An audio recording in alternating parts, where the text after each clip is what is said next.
Once she did, she said, "Allow me to give my thanks once again. Of course, I had expected thee to do a splendid job of gathering my arms and legs, but even to collect my heart, which I had not even noticed was missing, was quite unanticipated. I bestow my praise upon thee."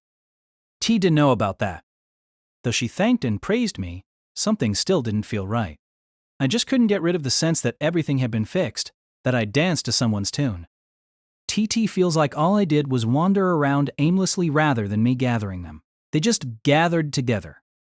If anyone deserved credit, it was probably Ashino, but he wouldn't like my saying so. In that case, it was thanks to Hanakawa. Tsubasa Hanakawa, by the way, she wasn't visiting that night. The next time we met would be during the new school year, as we decided. Together? Of course, now that all three of the three vampire hunters had been defeated, it seemed unthinkable that coming would put her in danger all over again, but we judged that it was best for her to stay away from the abandoned cram school. Plus, it hadn't been a given that Guillotine Cutter would return Kishot's arms when we'd agreed on that. I say the new school year like it was some far-off event, but it was only 2 days away, just around the corner. The next time we met, I'd be human. Should be, at least. Ashino left having avoided Hanakawa openly at the end, but perhaps Hanakawa had wanted to at least meet him. In fact, I'd forgotten to ask her. Whatever, there was nothing I could do about it. At any rate. Kishot, I'm sorry to have to ask this when you're celebrating, but I'd like you to hurry up and turn me back into a human. Ah, yes, there was that matter. Calm thyself, I shall turn thee back. But, my servant, won't ye have a little talk with me first? A talk? There is so much, well, not much to talk about. Only in turning thee back into a human, there is something I wish to discuss. Kishot said in a perfectly cool tone. Her cold eyes had returned as well. She seemed to be serious now. Sure, I guess. Then let us change our venue. We can't do it here? Doing so would pose no problem, but, well, I'd like to create the right mood. Let's go upstairs, Kishot said. I did as she said, leaving the classroom and climbing the stairs. It looked like it had stopped raining, but it was now night. No matter where I went, there was no danger of evaporating. Kishot overtook me partway up the stairs, and she ended up climbing to the 4th floor. She chose the same classroom Oshino and I had entered that afternoon, just as I was fully expecting to begin our talk there. Kishot asked in a sullen voice. Can we go no higher? They probably don't have a usable rooftop. I didn't see anything like an emergency exit up to it, either. Huh. Kishot glared at the ceiling, sharply. When she did, a portion of it blew off. Concrete began to crumble down on us. But making no effort to dodge, she said, Come with me, servant. Then, as if it were the most natural thing to do, she sprouted bat-like wings pre-ETLA. From her exposed back, her dress being just as revealing there as it was on the front, and flapped her way outside through the hole that her gaze had punched in the ceiling. I didn't know where to begin with that one. Her biology seemed to be made up of plot holes. Wait, so Kishot was able to destroy things with her gaze. Even Episode's mean stare paled in comparison to that. She outclassed Dramaturgy's abilities of transformation, too. She'd sprouted those wings. I attempted to do the same, but while I could do plants after my years of visualization practice, I'd never even imagined myself with wings before. It wasn't happening. So I just jumped up through the hole. Making that kind of jump is still pretty impressive, you know? We were on the rooftop floor of the abandoned ruined cram school. Well, rooftop floor might not be accurate. We were just on top of a roof. And there, on top of that roof, Kishot sat, her arms around her legs, under the starlight, sitting there looking almost melancholic. She had a strange sensuality to her. I began to feel kind of nervous. Somehow, I grew timid and shrank. Her perfect form, a perfect figure, a perfect existence, a greater existence. I felt reminded of the fact that after all, I was nothing more than her thrall. What is the matter? Approach me. Okay. I did as she said, and sat down next to Kishot.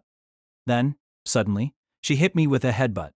Nailed me forehead to forehead. Whoa, what was that for? Why cower so?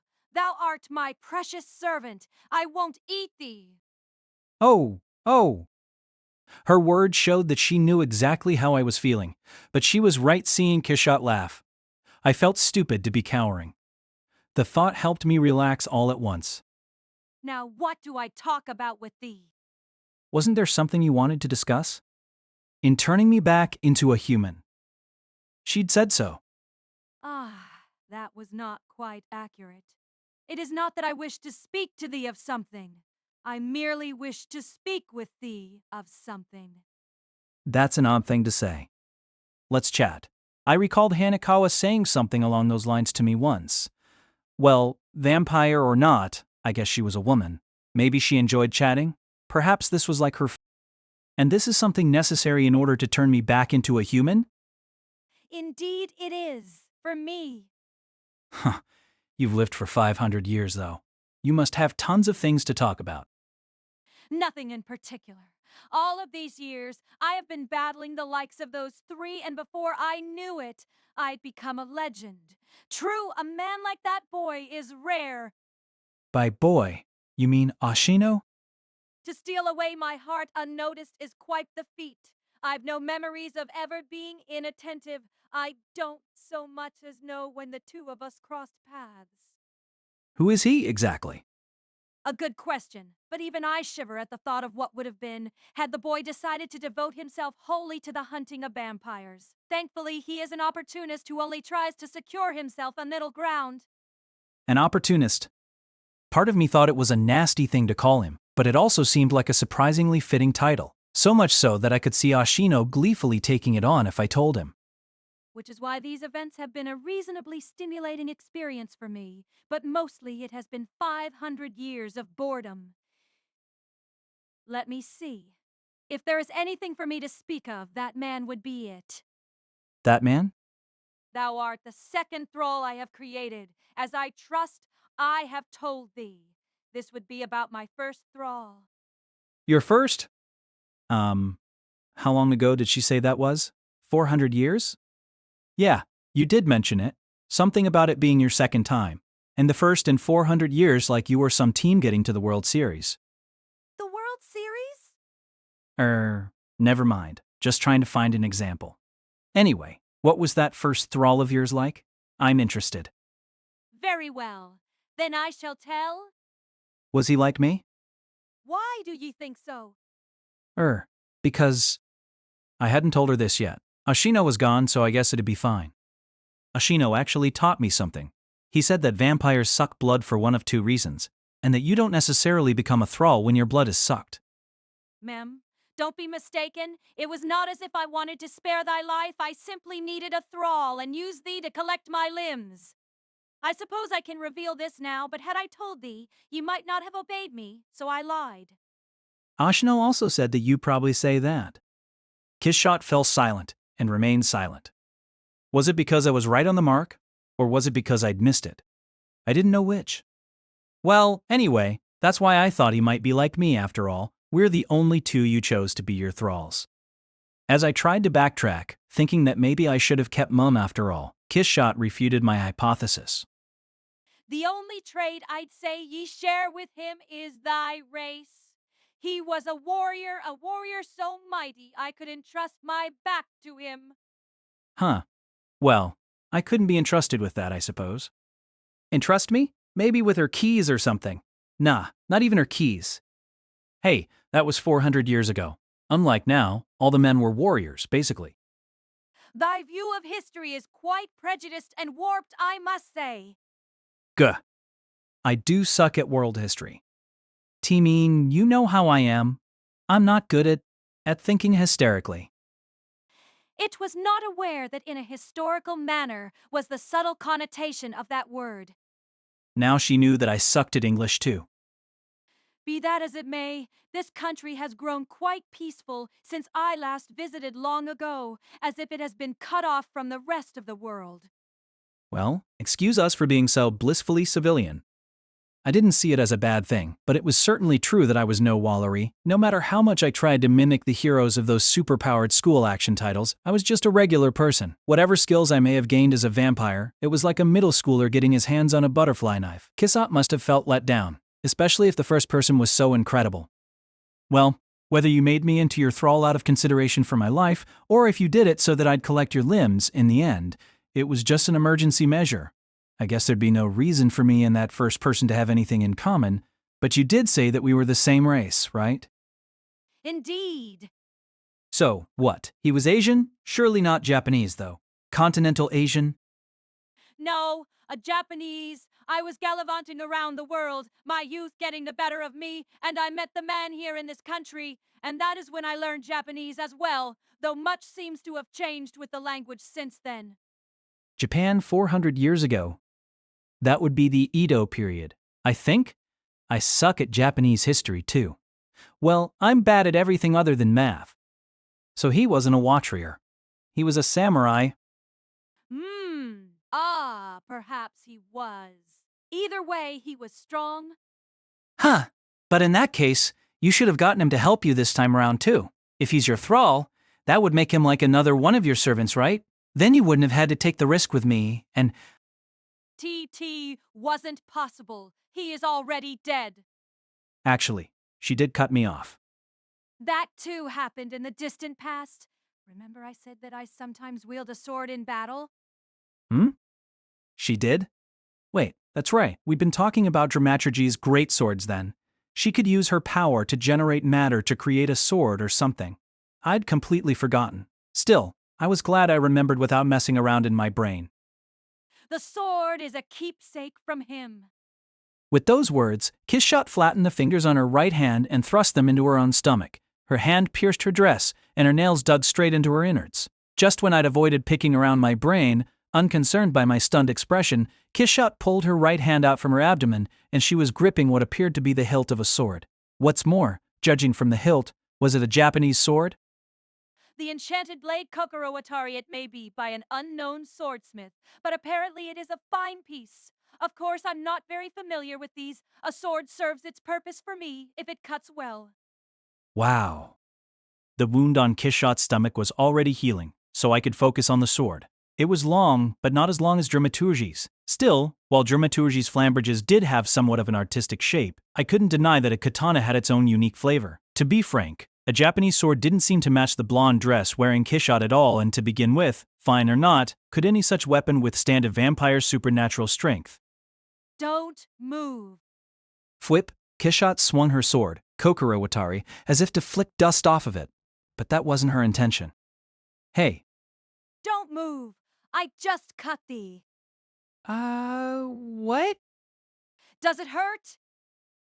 No. Then my skills do not seem to have dulled. Ye may move now. Ye've already healed. What?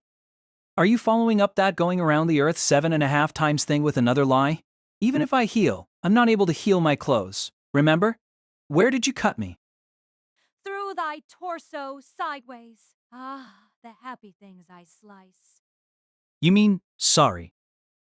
Worry not about thy clothes either. Kokoro-Watari's edge is inarguably sharp, so much so that whatever it cuts pulls itself back together with time. Of course, only because it is wielded by one with my skill at arms. She didn't seem to be kidding. Seriously? But how is that sword able to withstand your skill and your arm strength?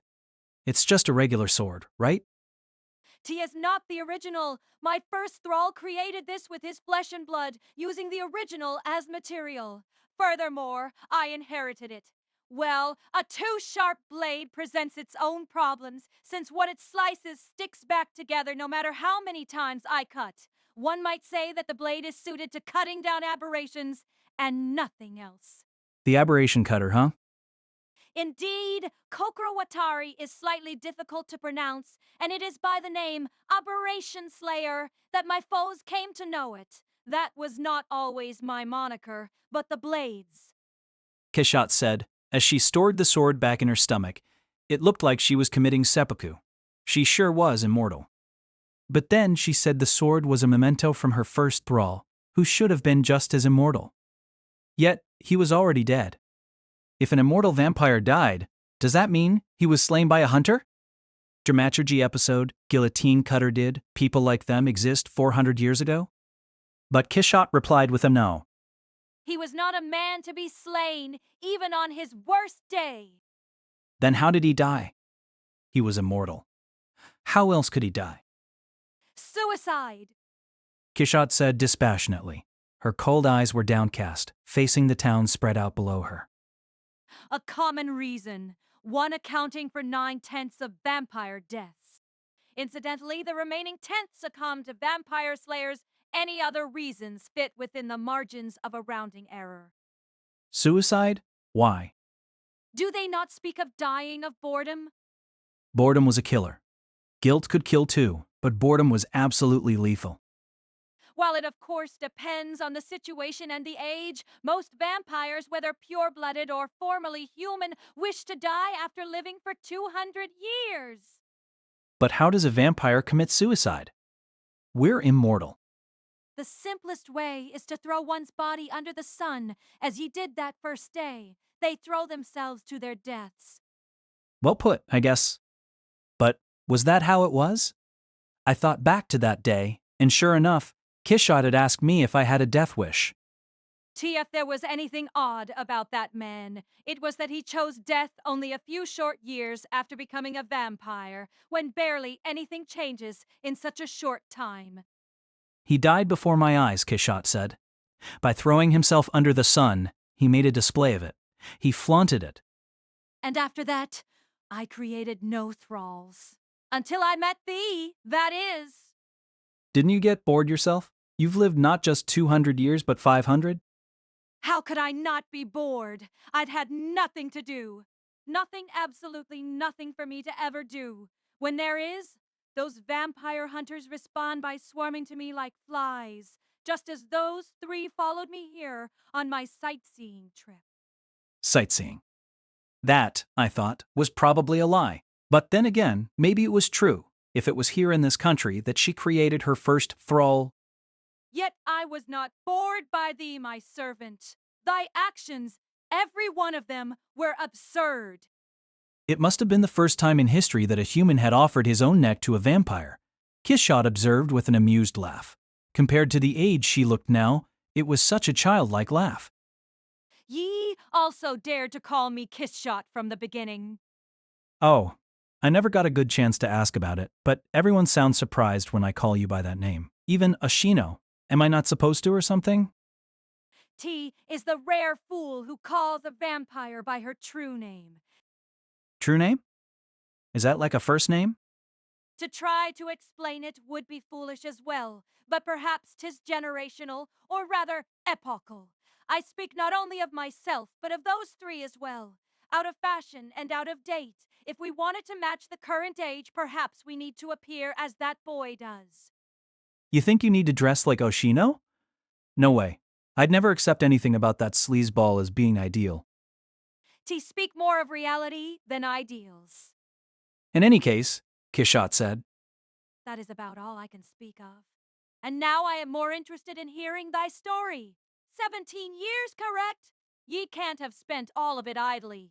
Try to amuse me. Ack. What a way to put me on the spot.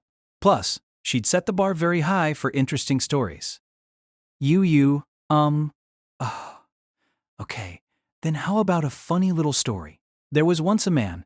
While he was a decent young man, he had a weakness for drink. If that was all, you could write it off as a personal foible, but one day, he drove drunk and struck a young girl crossing on a green light. Her hand up in the air.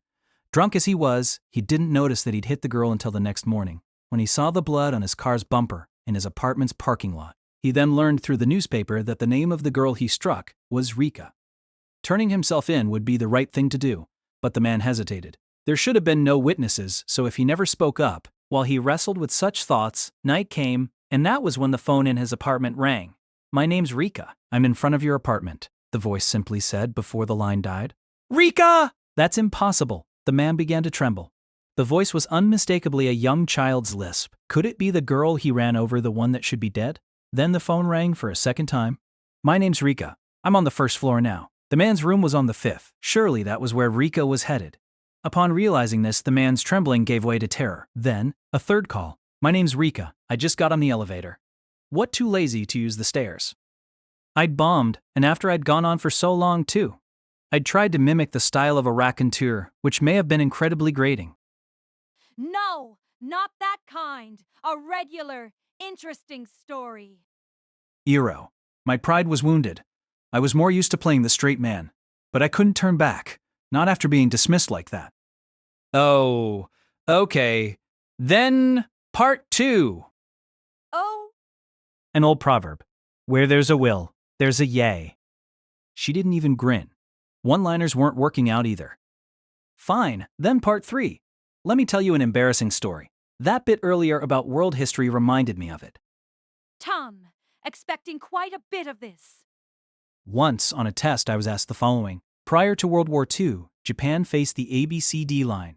Give the names of the countries corresponding to each of the letters in ABCD. So this is how I answered. A. USA, B. Great Britain, C. China, and D. Deutschland. Kisha cocked her head to the side. She wasn't even going to laugh at my embarrassing stories.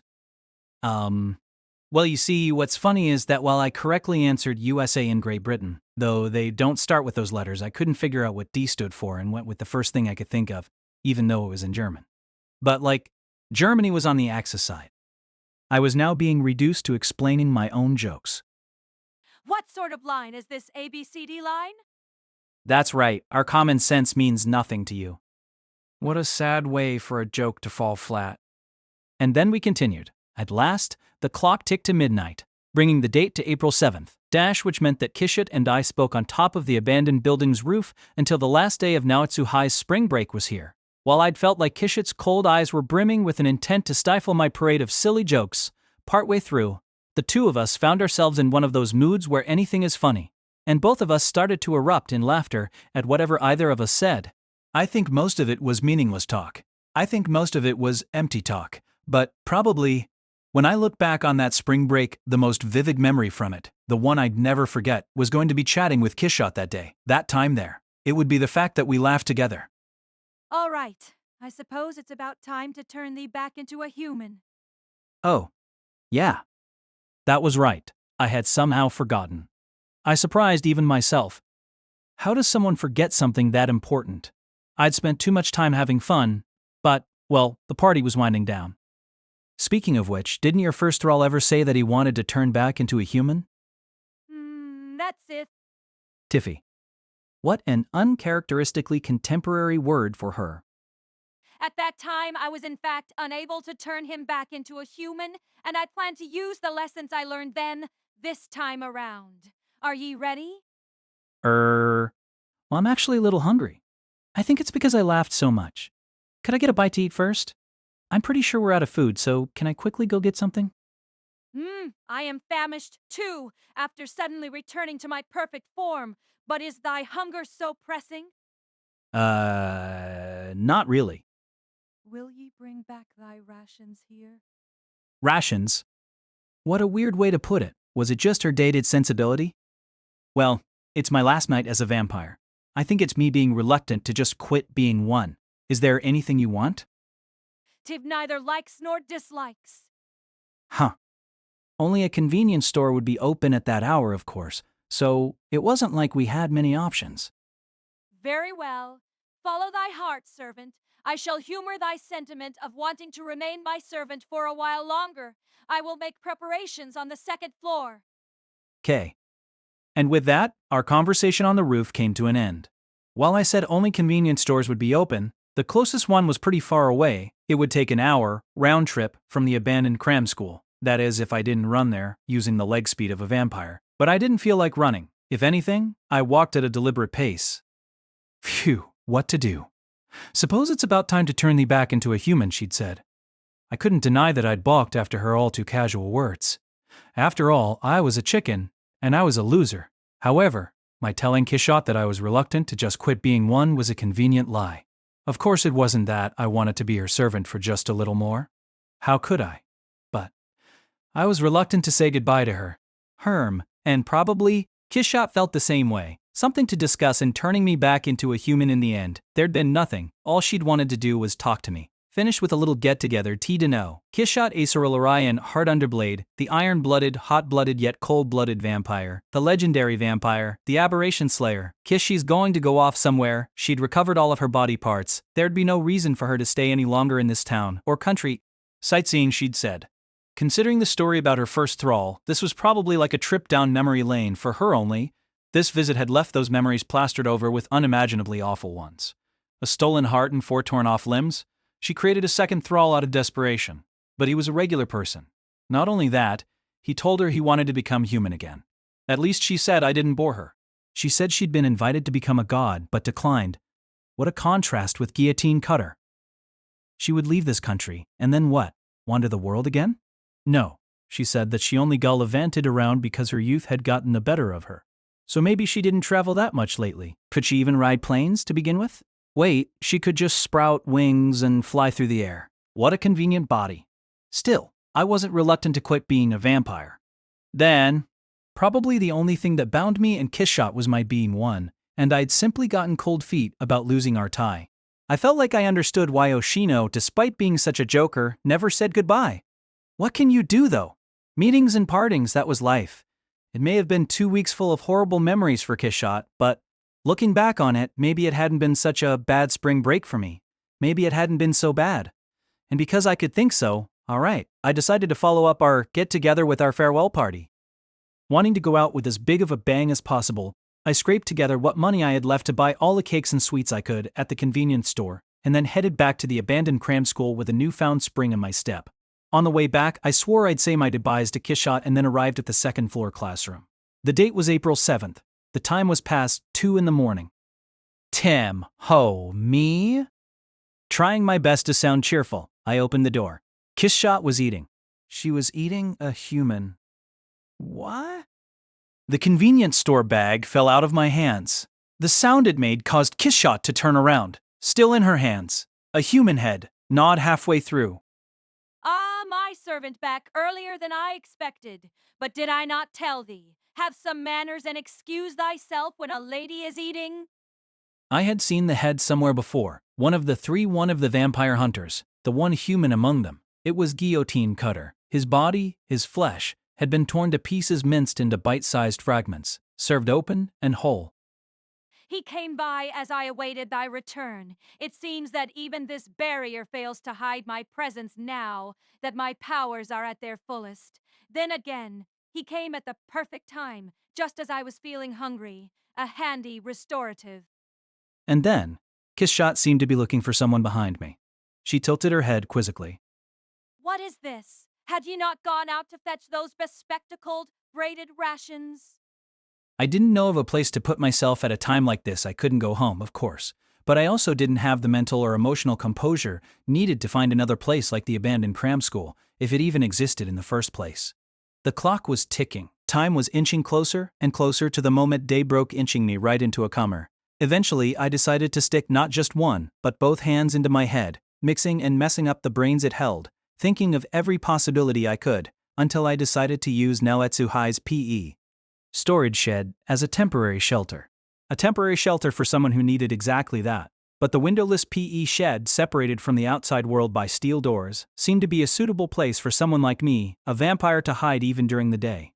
Not such a bad spot, considering my desperation. I found myself truly glad that I'd done everything I could to force the steel door back into working shape the day I fought Dramaturgy. Okay, maybe not. There wasn't a thing to be glad about. It was all wrong.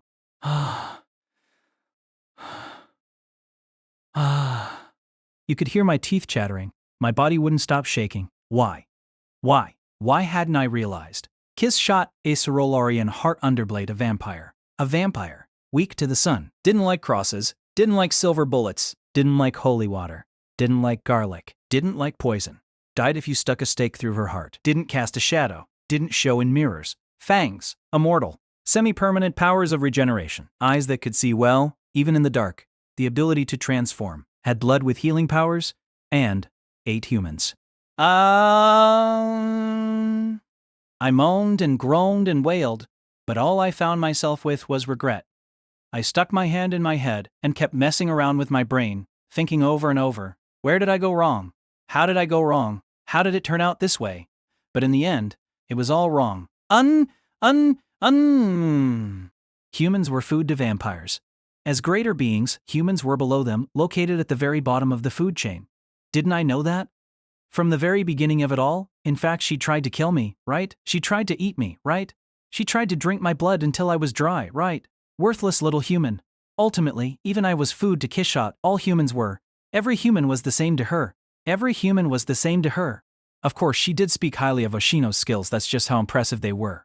Perhaps she discussed them with him when I wasn't around, but still, humans were humans. Food was food. Even Oshino knew that. As proof, didn't he leave the ruins before Kishot could regain her perfect form and skills as a vampire? Plus, when I really thought about it, Kishot had barely said anything to Hanakawa. It wasn't just that she was ignoring her. Right, Hinakawa was food to Kishot, not my friend. She saw her as rations, my rations, vampire rations. Hanakawa could have fallen victim to Kishot's powers had the two met after she regained them, just as Guillotine Cutter had. She could have been cut into pieces and eaten. Ye often hear that holy men taste dreadful, but he was quite the delicacy. While I don't have likes and dislikes, an empty stomach truly is the greatest sauce of all. As she coquettishly licked away the blood and meat stuck to her mouth, I mustered an answer. I had to muster my bravery and suppress my fear before I could tell her. You can't eat humans. She seemed honestly confused as to what I meant. Kishot's head was cocked far to the side. But, my servant, don't you know I'll die if I don't eat? She was right. She was exactly right. It was such an obvious reason. Almost too simple. And Kishot seemed to have no doubts concerning that reason. She didn't even feel the need to persuade me. A former human who was trying to become human again soon. She thought it was common sense. I was sure it was something she'd always done. They'd always been eating humans. Vampires. Her first thrall and then her second thrall. How could she have only sucked the blood of two people in her 500 years alive? Every other human she'd fed on she'd eaten like that. She tore them into pieces and left neither flesh nor bone behind. That was how she nourished herself when she wasn't creating a thrall. I'd been told. Apparently the idea that humans turn into vampires when their blood is sucked, people do turn into vampires. All it took was a drop of blood sucked. That was enough. It turned any human into a vampire, and those proper measures were to eat every fragment of the human's body. Doing so would nourish a vampire more than any other method, plus, it prevented the human's body from rising as a vampire after the blood sucking. That seemed to be how it worked. Because I only had my blood sucked, I turned into a vampire. But Guillotine Cutter? He was eaten as food, flesh and all. And not just Guillotine Cutter. It was something Kishot had done over and over again in her 500 years. An obvious fact. It was as clear as day, yet I hadn't realized or tried to realize. All I'd done was avert my eyes for all this time. Right. It was just that I'd been clueless, even when I first met her, when I didn't try to help Kishot despite her being so close to death.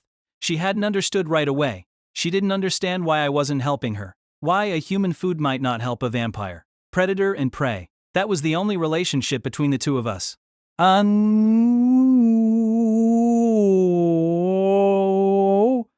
I hated him. A cowardly base man that I was loath to call human. But still, I hadn't wanted him to die. Though he was awful to Hanakawa, it was my fault. My fault for being a vampire. Guillotine Cutter. He didn't care about the reasons or means just as long as it meant another monster exterminated.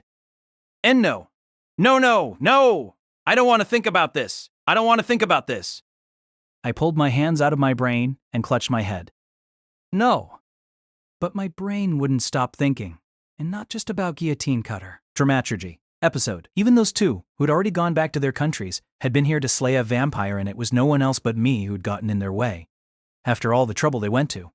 They fought to take Kishot's arms and legs from her, but I stole them back. And then of all things I restored the legendary vampire to her perfect state. To say nothing of Guillotine Cutter. Any humans whom Kishot ate after this every time she fed, the fault would lie entirely on my shoulders. If she ate Hanakawa, if she ate my sisters, if she ate my parents, it would all be my fault. My fault for helping her. It wasn't just about her limbs and her heart. It started with that first day. If I hadn't helped out Kishot when she was under that street lamp, if I'd only been able to abandon her, the story would have ended there. It wasn't anything like Hanakawa's strength. It was a kind of weakness that bore no resemblance at all to her kindness, which Ashino called gross and I thought was scary. That, if anything, was self-satisfactory and a self-sacrifice. Leading a devil-may-care life didn't mean I should take the same attitude toward death. What if I'd been eaten there by a vampire and died? How would my sisters feel, for example? Did I really think they wouldn't pry? Curved. I somehow kept myself from vomiting. I was about to cry, but I kept myself from doing that as well. I was able to hold myself back because I had no idea what would happen if I let my defenses crumble. I was afraid of losing control. At that moment, I wanted to maintain my autonomy. Whatever little bit I could. Kishot and I had quarreled and argued until we didn't know what we were saying, and I'd ended up storming out of the abandoned cram school despite having nowhere to go. And that's how I arrived at the PE shed. The one dark place I could find in my memories. The sun had to be rising by now. While it was spring break, kids that were in sports teams still came to school to practice during vacation. Fortunately for me, though, it was the last day of spring break. Extracurricular activities were prohibited. I didn't have to worry about any sports teams opening the door to the shed. Of course, I'd barricaded the entrance from inside, just to be safe. That's my fault.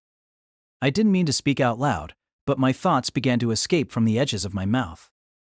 It's my fault that more people are going to be eaten. By that vampire home no one could stop.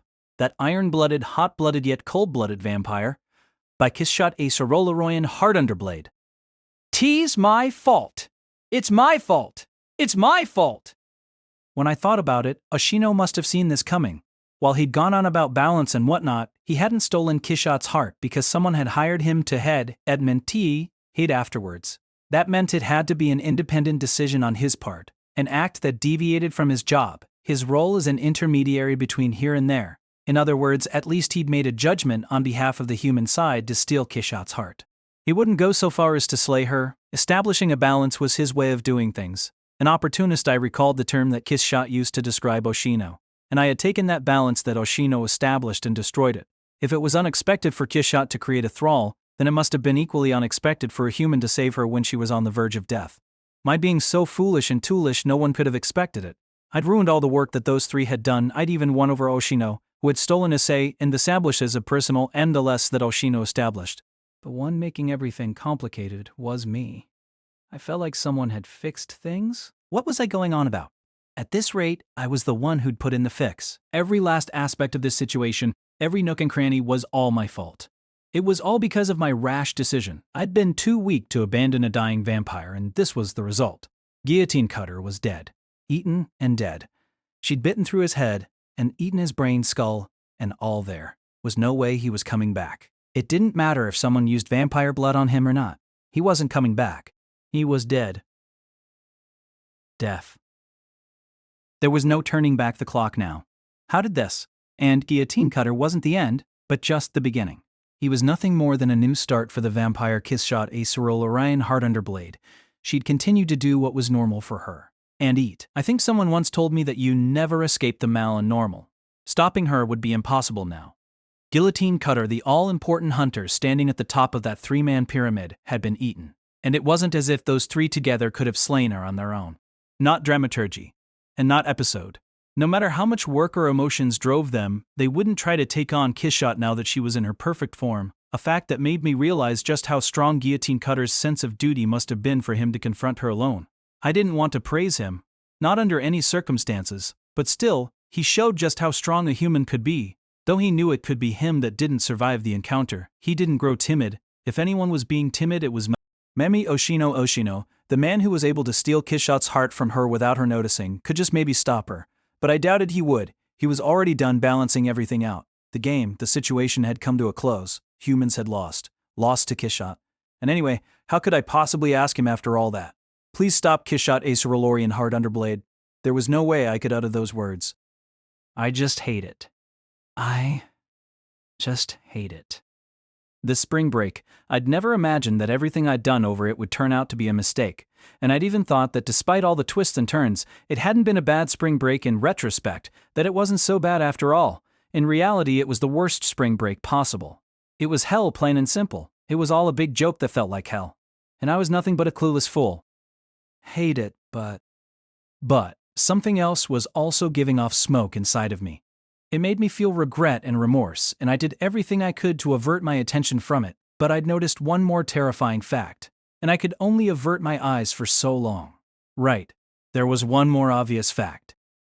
To hate it, but it was too obvious, self-evident. I'm a vampire too. No matter how I feared, loathed, and hated vampires, I was one myself. Yep, I could feel the weight of Oshino's words. Words that weighed heavily on my heart. Words that weighed heavily on my stomach. Oh, and by the way, this is simply out of curiosity, Araragi, but haven't you felt hungry lately? My stomach was empty. I now felt hunger, I see. I think, it's time you started to feel hungry, it's DPO, DPA. Damn it. I could still hold out for now. It was just a little rumble in my stomach. But if Oshino's words were meant to suggest what was happening to me now soon, I would want to suck a human's blood. I would feel the urge to suck blood, and I would want to eat a human being. Why wouldn't I? I was a monster. I was a greater being. Damn it. Her first thrall. There was no way for me to know what kind of man he was, but I began to think that this, or something like it, was the reason he took his own life after only a few years. I knew he was different from me, but in the end, we were the same, unable to bear himself after being reduced to a monster now, after being raised into one. Kishot seemed to be unable to understand these emotions, but how could she? They were human emotions, and now 400 years later, her second thrall, found myself, and subjugated D's. He. At last, I began to laugh. All I could do was laugh. When I thought about it, it was a pretty comical situation. It'd make for a great funny story. I'd gone every which way and found out in the end that everything I'd done was a mistake. An audience, if I had one, would rate me a talented jester. One person could only be so stupid, and I'd been so stupid that it was funny. What am I going to do now? My only option now is death. Obvious, one might say. It was the obvious conclusion. Because what was the point?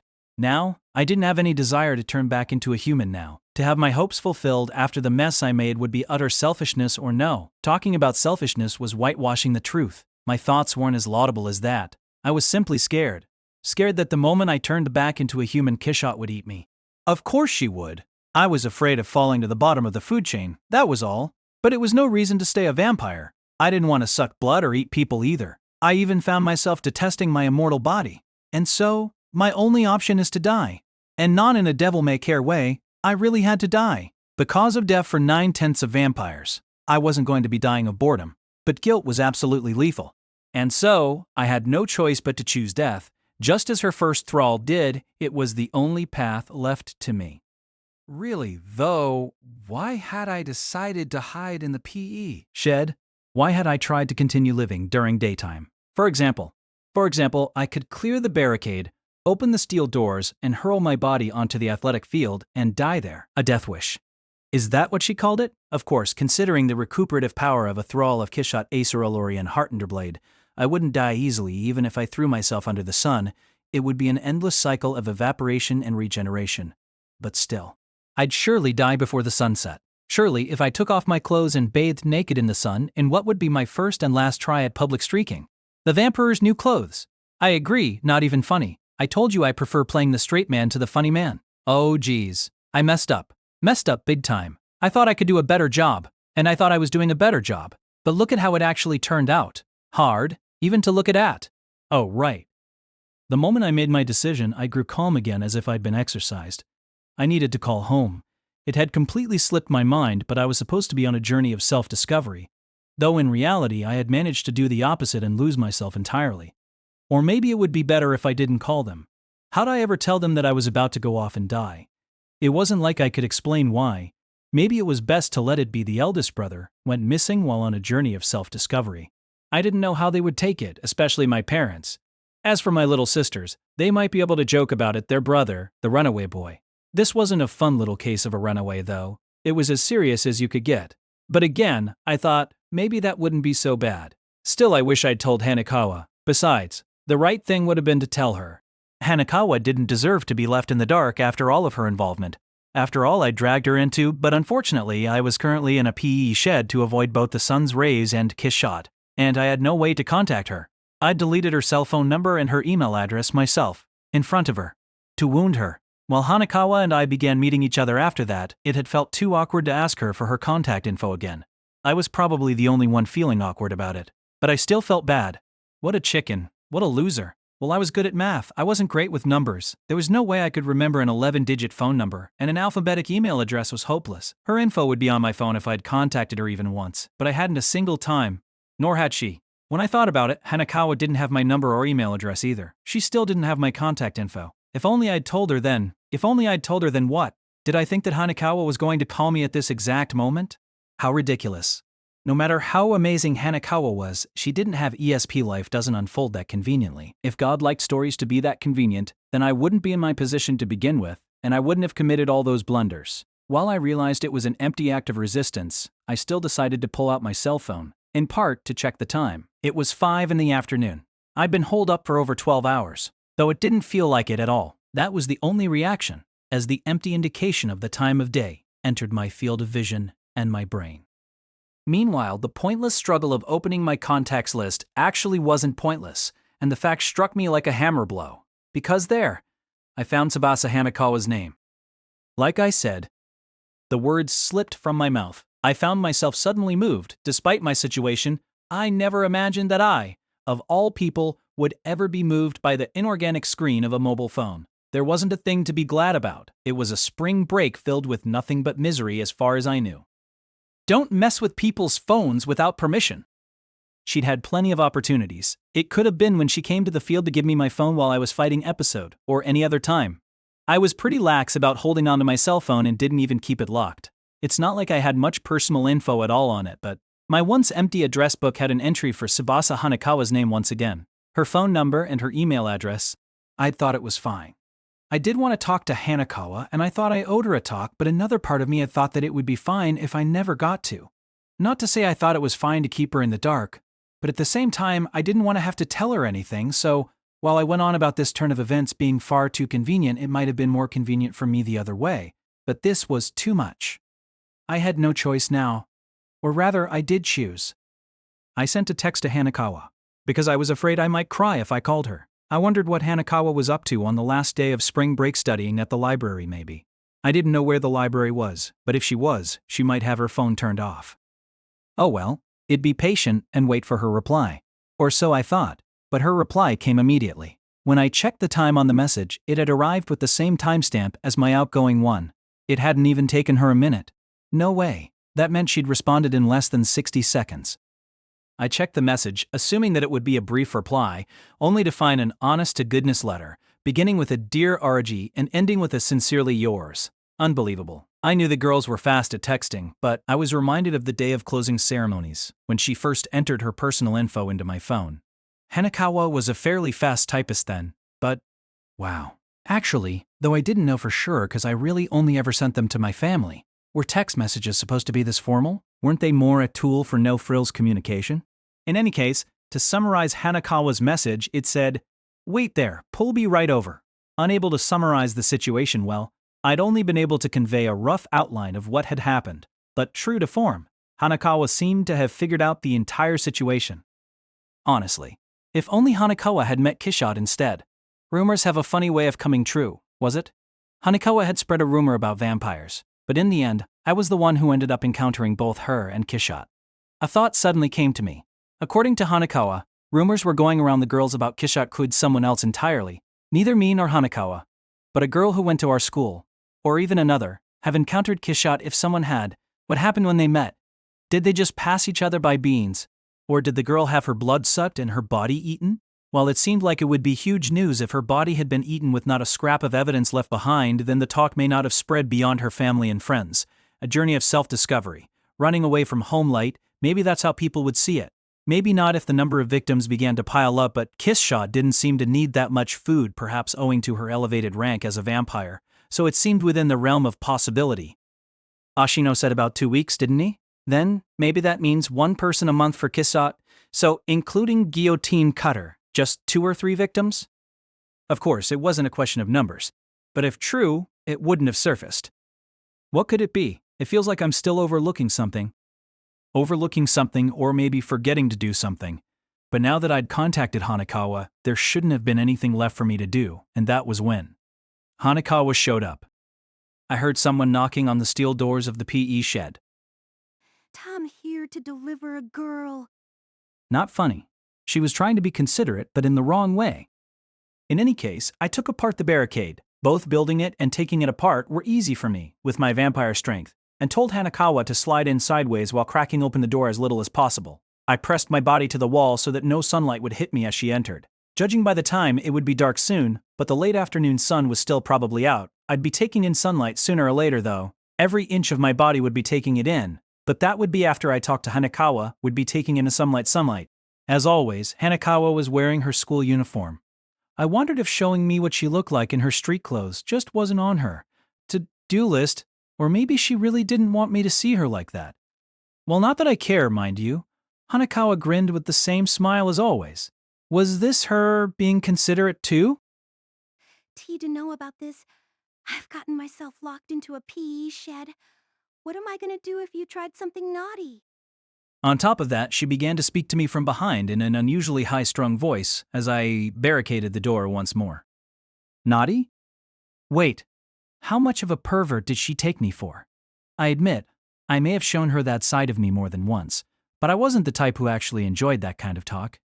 If anything, I was a gentleman. Flashlight on. She turned on her light and put it on top of a gymnastics vault. It was rectangular in shape, which kept it from rolling off. Then, Hanekawa sat down on top of a gym mat, while I sat directly in front of her. Oh my. There you go, sitting right in front of me to sneak a look at my panties. You're getting who I am as a man all wrong. If a naked girl was in front of me, I'm the kind of guy who wouldn't look at her if she said not to. That's normal. Ulp! Seriously? Since when had that become standard? No, Hanekawa, I don't think you understand just how gentlemanic I am at heart. Gentlemanly. But if that's true, I can't wait. Can't wait for what? Won't I be treated to goodles of your gentle behavior once the new school year starts? Wait a sec, how could she be so perceptive? I didn't so much as hint at it in my email. My plan was to hide it until the very end, because I knew that Hanekawa would try to stop me. So you can't die on me. Hanekawa. You can't die. She looked at me head-on in the dark. Those thoughts of yours are proof your heart is trying to run away from everything. You're incredible. After taking time to digest her words, I replied with my unfiltered thoughts. You're incredible. Seeing you, I feel so terribly lame. I probably would have died a lot sooner if I hadn't met you. There were more than enough situations where I could have. You're not listening. I just said you can't die. Do you hear what I'm saying? This is all my own doing. We're in this situation all because of how thoughtless I am. I hadn't even considered that things could end up like this when I gave blood to Kishot that day. You know? It would have taken nothing more than a moment of thought to realize what it meant to give my blood to a vampire, but I went, and it hadn't even crossed my mind that she ate people, that people would die because of her. I'd run away from those thoughts. Even after I'd given my blood to her, no matter how preoccupied I was about having become a vampire, I still had more than enough time to think about it. No, I'd said it myself at the very beginning. To Hanekawa, on the day of closing ceremonies, I was the one who'd spoken the words, "She'll suck your blood and kill you." And that's exactly what happened. Guillotine Cutter had his blood sucked, and then he was killed. He died. I should have known, but didn't. Someone died because of me. It's not your fault, Araragi. Plus, for a vampire, for Miss Heart Underblade, it's probably a very natural thing to do. It's the same as when we eat cows or pigs, right? She'd die if she didn't eat. That's what she told me. But she even thought of you as my rations. You never counted to her. She never saw you as among our numbers. But you were an exception for her, right? Saviors. Each of us had saved the other's life. I saved Kishot, and Kishot saved me. Maybe ours was a relationship based on trust in that case. But still, she was just being good to me the way you or I might be to a smart cow. Well, maybe not a cow, but you know what I mean. Like one of those genius dogs, or a genius monkey. You mean a pet? She was right. And Ashino had said something like that too. The kind of affection humans feel for their pets. But it must all be natural for her, including how she sees me. Yeah. Which is why Kishot isn't to blame. It's all my fault. I was in the wrong here, no one else. Don't think you were in the wrong, Aragi. All it takes is a shift in perspective for what's right and what's wrong to be flipped all the way around. Agree. Ashino had touched on that too. We all define justice in our own ways. That was why Oshino did what he did. He chose the middle ground and stuck firmly to it. It seemed impossible to me at the time. Dramaturgy, episode, guillotine cutter. Those three were the human side of justice. That's because you were being a vampire then, Aragi. You couldn't help it, but I guess it's not that easy to rationalize. Easy or hard, I can't. Become an enemy to humanity. And that's why you're giving up on becoming human again? Have you given up on being human, Aragi? I thought you wanted to go back to being one. You said you wanted to return to reality. But we ended up with a dead body. For me to have my wish granted at this point is just too selfish. Speaking of selfish, isn't that what you're being now, Araragi? Huh? Hanakawa touched her glasses as if to make sure they were in place and took a brief pause before saying, You're trying to leave the big mess you made and run away from it all. No. That's not it, I tried to say, but the words wouldn't come out. Hanakawa kept going. You're running away emotionally and you're running away physically. You're trying to run away from here, trying to reset everything all because you failed. Life doesn't have a reset button, so you're trying to pull the plug instead. No? No. No, I didn't think so. 'Tis not that. I want to run away. I want to take responsibility. The only way I can atone for it is to end my immortal life with my own hands. That's not atonement. You'd just be piling sin on top of sin. Suicide is a sin, you know. What, Hanakawa? Are you one of those anti-suicide people? T don't have a firm stance on the matter either way, but we probably have the same opinion on that kind of thing. The same opinion? T feels awful when people die. After letting that sink in, Hanakawa continued, I don't mind if I die, but it feels awful when people die. No matter who that person is. You're talking about Guillotine Cutter? I began to think about him, though we'd only met a couple of times. Some people ought to die, but people dying can't ever not matter. That's how I see it, and that's how I define it. And from that perspective, I'm a person who ought to die. But you're not a person at the moment, are you? Now you're just nitpicking. I'll pick as many nits as I need to if it's for a friend. Hanakawa. I realized there was no need to say what I wanted to say, and that even if I did say it, she'd have some retort, but I still said it. True, I'm not human at the moment. I'm a vampire. And that means, just like Kishot, I eat people. T tried imagining it just now, but just the thought makes me sick. I don't want to live so badly that I'm willing to eat people. Which, I explained, is why I needed to die. If I wasn't turning back into a human, my only choice was death. Unlike you, I'm a weak person. If I don't die now, I'm sure I'll gradually slip and someday, I won't be able to resist my hunger. Rations. Kishot's word. Hanakawa. Eventually. Even I am going to end up seeing you as nothing more than food. And that was what scared me. Guillotine Cutter's corpse was scary, but so was Kishot's comment about Hanakawa. Her understanding of Hanakawa, her common sense would someday become my common sense too. Someday the common sense I'd acquired as a human would leave me, and it would be replaced by a vampire's common sense. And when that happened, it seemed likely that I'd see Hanakawa merely as food. I'd want to eat her. Then eat me. As if she had no desire to shoot me down, Hanakawa didn't attempt a retort of the kind I'd expected instead. In a composed tone, she said that, T think it'd be fine if you ate me. What? What are you even saying? It was an honest question. I didn't know. Not what her words meant, but how she felt. T wouldn't call someone a friend if I wasn't ready to die for them. I knew people had their own definitions for everything, but this one went a little too far. Who could keep up with such a definition of friendship? Yeah, that's what I thought. I told you, if you got to know the real me, you'd feel disillusioned. Who exactly are you? Your friend Araragi. At least, I'd like to think so. Would a plain old friend go so far for someone like me? How are you able to do so much for my sake? What, are you the reincarnation of a cat I saved when I was in elementary school? Some inseparable childhood friend who moved away years ago? Are you a war buddy from my previous life? Nope, not at all. Didn't think so. If you were wondering, I never saved a cat as a kid. I didn't have any friends who moved away either. My previous life I wasn't so clear on though. Like I said before, how are you able to do all this for me, someone you just met? If you went this far for everyone you knew, you could have all the lives you wanted, and it still wouldn't be enough. Well, I don't go this far for everyone I know. I'm doing this because it's for you. Hope you know that however much you do for me, I'm still a minor. I can't co-sign for you on anything, all right. That certainly wasn't my plan all along. And I'll probably be unemployed even as an adult, so I still wouldn't be able to co-sign on anything for you.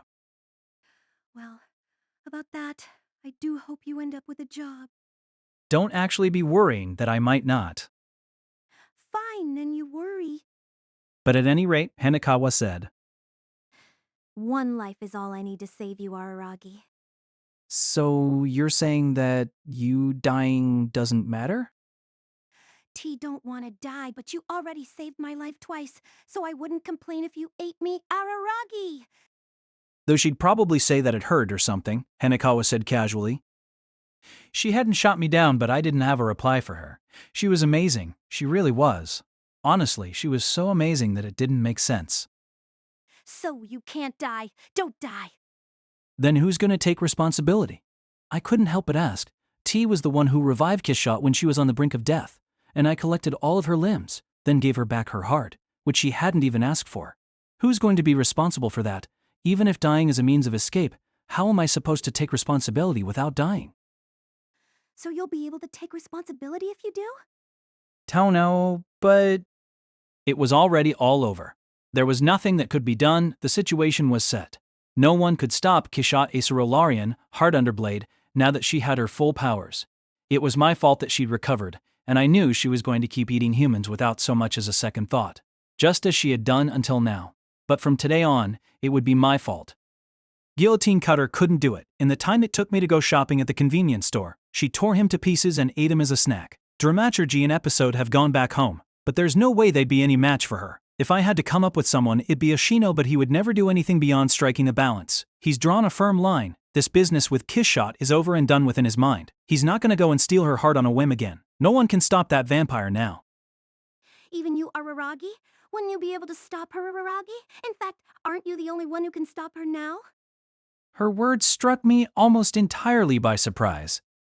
And that's what I had been overlooking. Kishot Acerola-Orion Heart Underblade.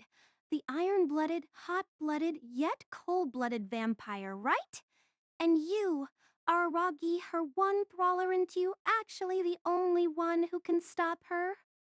What I'd overlooked, what I'd forgotten to do. Absolutely. How would I miss something so simple? If neither Dramaturgy nor Episode nor Guillotine Cutter nor Oshino could do it, then I, who collected from them her right leg, her left leg, both of her arms, and her hard eye, Koyomi Araragi, had to do it. I could just be the one to do it. That was taking responsibility. Whether or not I could pull it off didn't matter. Right, I may have made a big mess of things, but I hadn't done anything yet. I'm going to be the one to slay Kishot. As I did, it began to feel real. This was it. It was something that only I could do. The aberration slayer, I would stop her. If that's what I needed to do, then I had no choice but to. It felt as if the gears had met and finally started to turn in my head. Your expression changed. Want to hear some good news on top of that, Araragi? Well, maybe it's bad news. Huh? Which is it, good news or bad? Don't be so vague. It might be inconvenient for you right now, but it would have been convenient for you a little earlier. Now I'm even more confused. So, I went to the library yesterday and looked something up.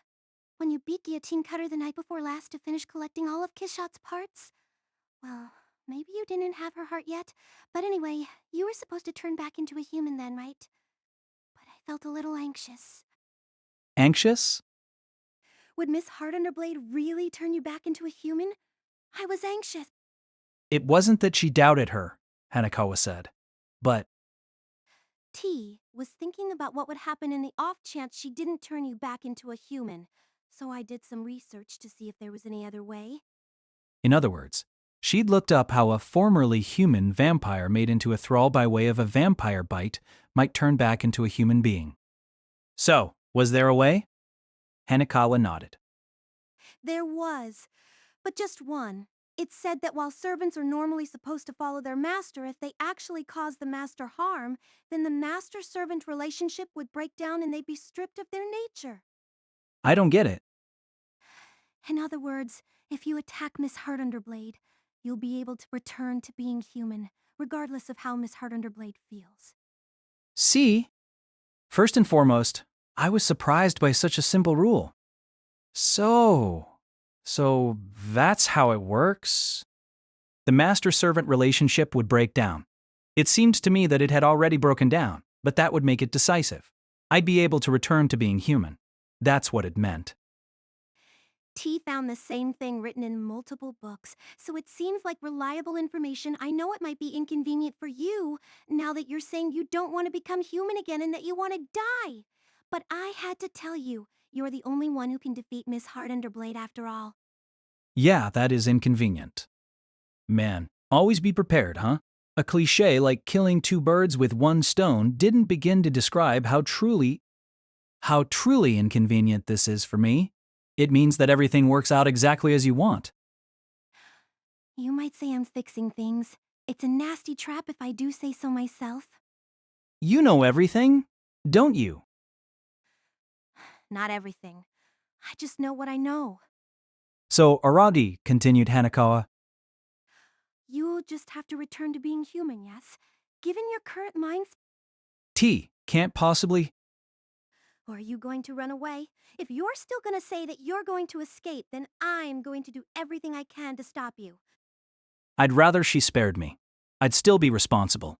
My responsibility for bringing the situation about would remain never to go away. But what I could do was settle it. I could settle it. And if I could, I needed to. It was a far greater act of atonement than simply mercifully dying could ever be. I looked at Hanakawa once more, and I thought, again, amazing. My head had been full of thoughts of dying until moments ago. No matter how I rationalized it, all I could think of was how to punish myself. But a short little talk with Hanakawa, and before I knew it, I'd put those thoughts aside. I couldn't die until I'd spoken to Hanakawa, but now that I'd spoken to Hanakawa, I couldn't die. If I slew Kishat and became human again, Hanakawa still wouldn't let me die, no doubt. She'd use all of her powers of persuasion to keep me from doing it. I'd made a bothersome friend, and I'd made a good friend. Then the question is whether or not I can be her. I was the one vampire who approximated Kishat, but our positions as master and servant seemed like a fatal distinction. If I wanted this act of rebellion to work, I'd have to do something out of the ordinary. That's the thing. While I may fix things, there are a lot of gaps. If you were to lose, it would be the worst possible outcome, at least for me. Not only would you get your wish and die, Miss Heart Underblade would still be out there as an aberration. Miss Heart Underblade might even eat me. She did identify me as your rations, so she probably remembers my face at the very least. Do you have any plans for dealing with the situation if that happens? Huh. No, I haven't thought it out that far. What was she called again? A rare breed. Miss Heart Underblade doesn't seem to fall under any traditional category of vampire. Just as you and Mr. Ashino said, her immortality is so powerful that her weaknesses seem to stop being weaknesses. Even if that's basically true for me, too. The problem is the difference in our fight records. And your mental preparation. My mental preparation. You spent all of spring break together with Miss Hearterblade, so whether or not you can bring yourself to kill her is an issue here. She nursed me. She sat by my side and cared for me. She exposed her own body to the sun to save me as I was being fried by its rays. And she'd spared my life. The life I'd tried to cast away and give to her, she intentionally didn't suck me dry. It was close to the kind of affection humans felt for their pets. But still, despite the time we'd spent on top of the roof, for instance. Tim, mentally prepared. I'll be able to slay her. TC. Hanakawa nodded. There seemed to be something else on her mind, but it looked like she was leaving it unsaid. All right then. I'll cooperate. I came up with this plan, so it's my responsibility as well. Don't hold back. Let me know if there's anything I can do. Don't hold back, huh? But I can't think of anything more perverse than what I did the other day, McKay. Perhaps to lighten the mood now that we were on the same page, Hanakawa laughed cheerfully. Wait, hold on. Please, she had me all wrong. Had she said that stuff at the outset to ease me into my decision? Why was she offering to be cooperative in that kind of way? If she wanted to help, she could help by coming up with some tactic. Honestly, what a silly thing to say to the gentleman known as Koyomi Aragi. Don't hold back. Come on. Hanakawa. Yes? As she tilted her head, I addressed her in an impeccably gentlemanly tone. Might you let me touch your breasts? Hanakawa's expression froze in place on her still tilted head. The fact that she was still able to keep smiling spoke volumes about her strength of character. An oppressive mood began to fill the P.E. Shed. Was this really the time to be making things awkward? Your breasts. No, I heard you. Hanakawa looked up, then down. Then she looked at me once again. Is that something you just have to do? It's something I have to do. You haven't seen Kishot, Acerola-Orion Heart Underblade in her perfect form, have you? No. But I've seen her at 12 and 17, so I think I can imagine what she looks like at 27. TT exceeds your imagination. Her breasts exceed one's imagination. Her breasts? T fear that she might defeat me while I'm being distracted by those breasts. They will jiggle all over the place during battle. So to be ready for that, I want to train in the way of girls' breasts. Ooh. That's an even stupider reason than I expected. B. But it does make sense, doesn't it? Mimph, Hanakawa shut her eyes and scowled, as if she was trying to withstand a pounding headache. T, guess it's fine. What? Really? Why? What about my argument actually convinced her? Hold on a second. Hanakawa began by untying her scarf. Then, taking off her uniform sweater, she untucked the hem of her blouse from her skirt. Just as I began to wonder what she was doing, she brought both of her hands behind her and stuck them underneath her blouse. A few seconds passed, and then Hanakawa pulled her now unknown bra out from under her blouse. She quickly folded it up with practiced motions before hiding it under the gym mat she sat on. Then she looked at me. Now touch them. Hold on, I wasn't asking her to go this far. What was even going on here? I wasn't prepared for this, emotionally. Woo, what did she just undo? She didn't have to undo anything. Plus, there was something else. Upon taking off her sweater and undoing her bra, Hanakawa's breasts seemed to grow bigger. Was it some kind of optical illusion? No. A vampire's eyes couldn't be deceived, as Hanakawa was now, at least as far as I could observe from over her blouse, her breasts hardly paled in comparison to Kishot's and even rivaled them. Not only that, they were so wonderfully shaped. Now that she had taken off her bra, they should have been without support. But instead, they seemed to defy the laws of physics. Was Hanakawa ignoring the effects of gravity despite being a regular human? Now this exceeded my imagination. Of course, I'd made this request of Hanakawa precisely because I'd judged that she might be thus endowed. Even then, to call it training had been horribly rude. To Basa Hanakawa, pound for pound, she could definitely stand up to Kishot. Who knew Hanakawa had such breasts? Hanakawa stood up and began walking in my direction. Each step she took caused her chest to move in such an unimaginable way that my eyes were nailed to them, my body freezing in place like I was suffering a bout of sleep paralysis. Before sitting down right in front of me, putting both arms to her sides, sitting up perfectly straight, and throwing out her chest. This posture caused her breast to look even larger. Now this was drawing attention to your chest. Not only that, her blouse was a fairly thin one, making clear what was just about the full, entire shape of her breasts. Araragi, Huh? Yeah? if you're going to fondle them, do a proper job of it. Proper job? T think you ought to fondle them for at least 60 seconds. 60 seconds? Hold on, now. She was setting the bar way too high. Plus, somewhere along the line, touching had become fondling. Oh no, I thought. I couldn't say it was all a joke now. What was I making my precious friend do? No holding back. Yeah! I reflexively held my hands up when I heard her words. But after that, I couldn't move them any further. After all, I did have a vampire's grip, so I'd have to hold back when it came down to it. But I didn't know how strong was strong enough. And to begin with, I didn't know whether it was right to touch them from the top or from the bottom. There was the initial question of how to begin, but what came next? I didn't even know what the follow-up question was. They definitely wouldn't fit in my hands, and so I hesitated to take a frontal approach. I could just go from the side and bring them together. No, not that. But there was a far more compelling issue. Hanakawa. What is it? Would it be possible for you to turn around? I don't know if I can do this while I'm looking at your face. The shed was lit only by the flashlight, which may not have been enough for Hanakawa to get a good look at my face. But for a vampire, Hanakawa's expression was as clear as day. Her face was bright red, and she was biting her lip. It was too much for me. Hanakawa made a small silent nod and spun around. I could now see the base of her braid. I had never looked at her hair that carefully before, but I couldn't believe how beautiful it was. It seemed completely undamaged. I could see that she cared for it properly every day. I I realized that it would still be difficult. Now that Hanakawa had turned her back to me, my hands would have to make their way around her body. But in that case, her arms stuck firmly to her sides were kind of in the way. Raise both of your arms? Are we doing stretches now?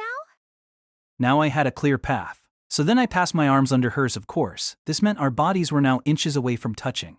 Actually, now that Hanakawa was facing the other way, trying to touch her breasts would basically be the same as hugging her from behind. Furthermore, this distance complicated things. Should I be crossing my arms? No, it would be easier to feel where everything was if I did things normally. I spread my fingers. Hanekawa had barely moved an inch since sitting down, but even from behind I could tell that she was nervous. But of the two of us, I had to be the more nervous one. I could feel my heart racing. You're not going to get mad at me later, are you? Are you? Don't worry, I won't. Promise? Promise.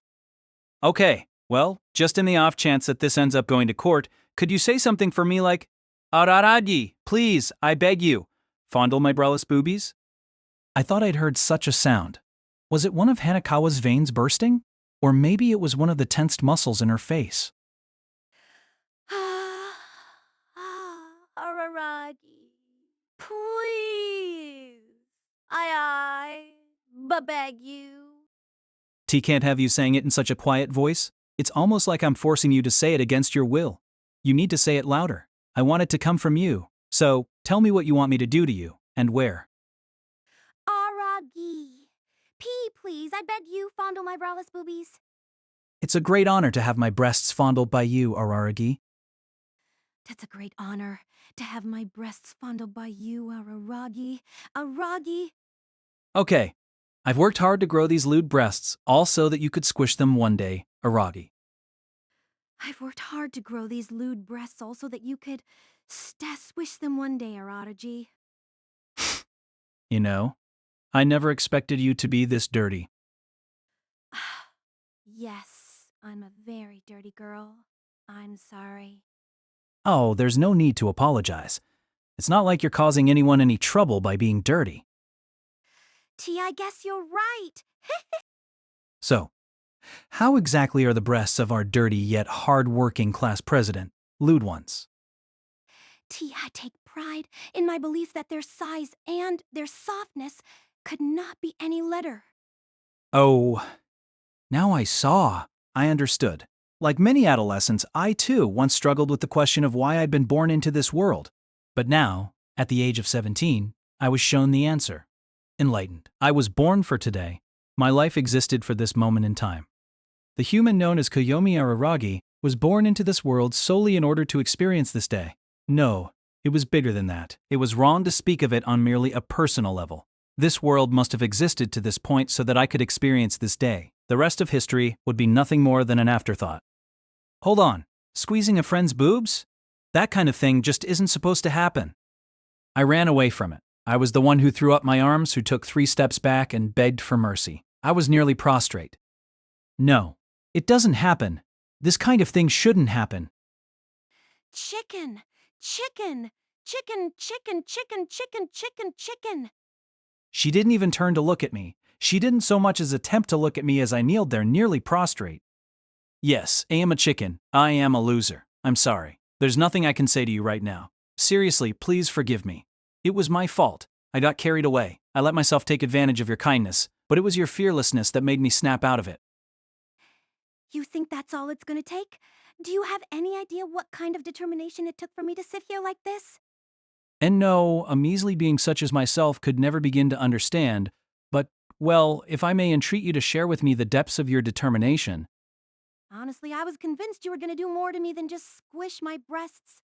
Oh, I thought. So that's how it's going to be here, in a PE shed on top of a gym mat. Don't you think you were being a little hasty in making up your mind? T actually figured it'd be okay. You did? I knew that girls tended to be better at making up their minds about these things when it came down to it, but really? And despite all of that, after you teased me and humiliated me, you didn't lay a single finger on me. And that's why I'm apologizing.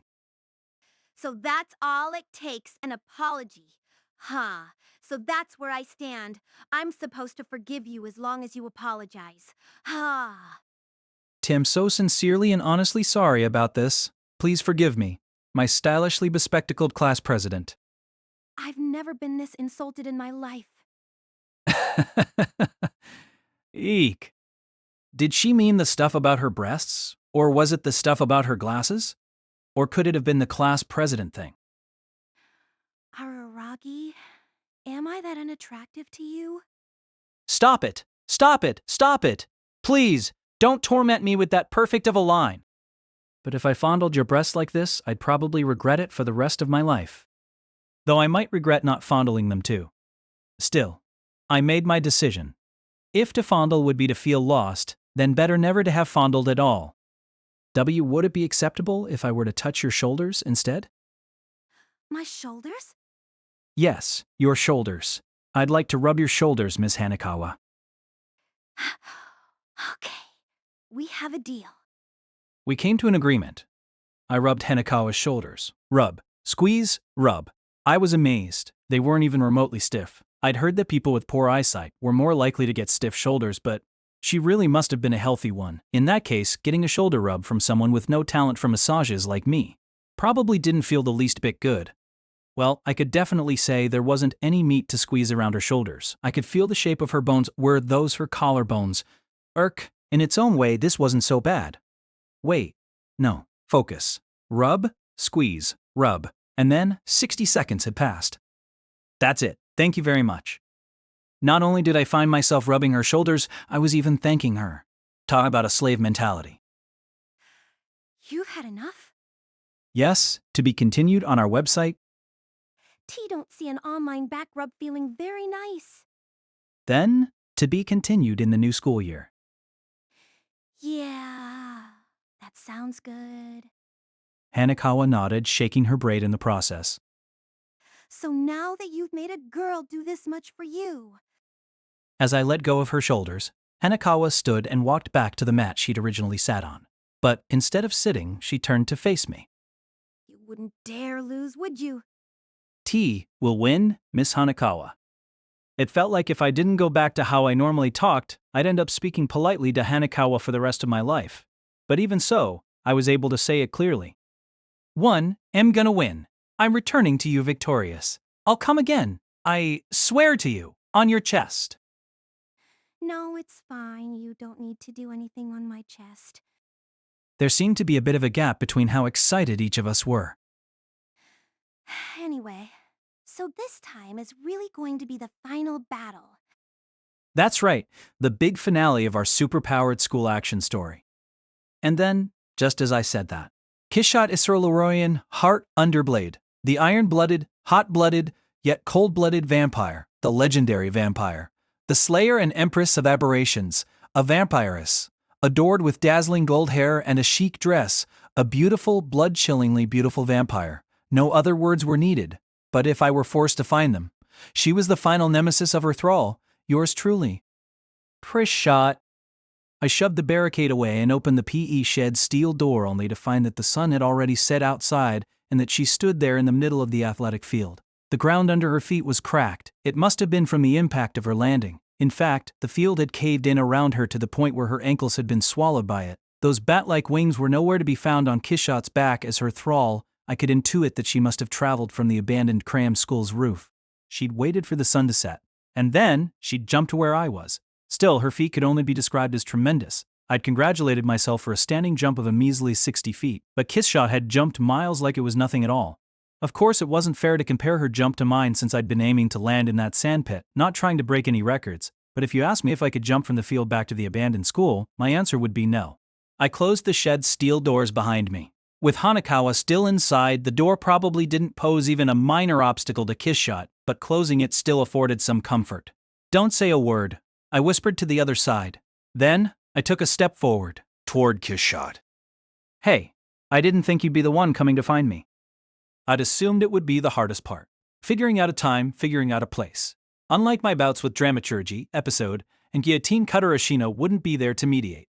But we were both vampires, a master and a servant, her thrall. That kiss shot came to me at almost the exact moment the sunset seemed to mean that in her perfect form, she was thoroughly aware of my every deed. Where I was, what I was thinking. She was thoroughly aware of it all. Kiss shot now looked at me with even colder eyes than usual, and began by pulling her legs out from inside the field, first right, then left. But once, my servant, I understood thy feelings in the time the sun was out, the cause of thy anger too. While I wished to sleep, I forced myself to think. I believe I acted thoughtlessly, and that I had not paid thee consideration due a former human. And that is why I will apologize to thee but once. Return to my side, live with me. I had my life saved by thee, and while I may think thee a strange creature, that is precisely why I trust that we could live together. Rather than return to being human, will ye not live with me for eternity? Her voice was beautiful, and it was with that alluring voice that she tempted me. I refuse. I looked back into Kiss Shot's cold eyes, preparing myself for the worst, and said the words.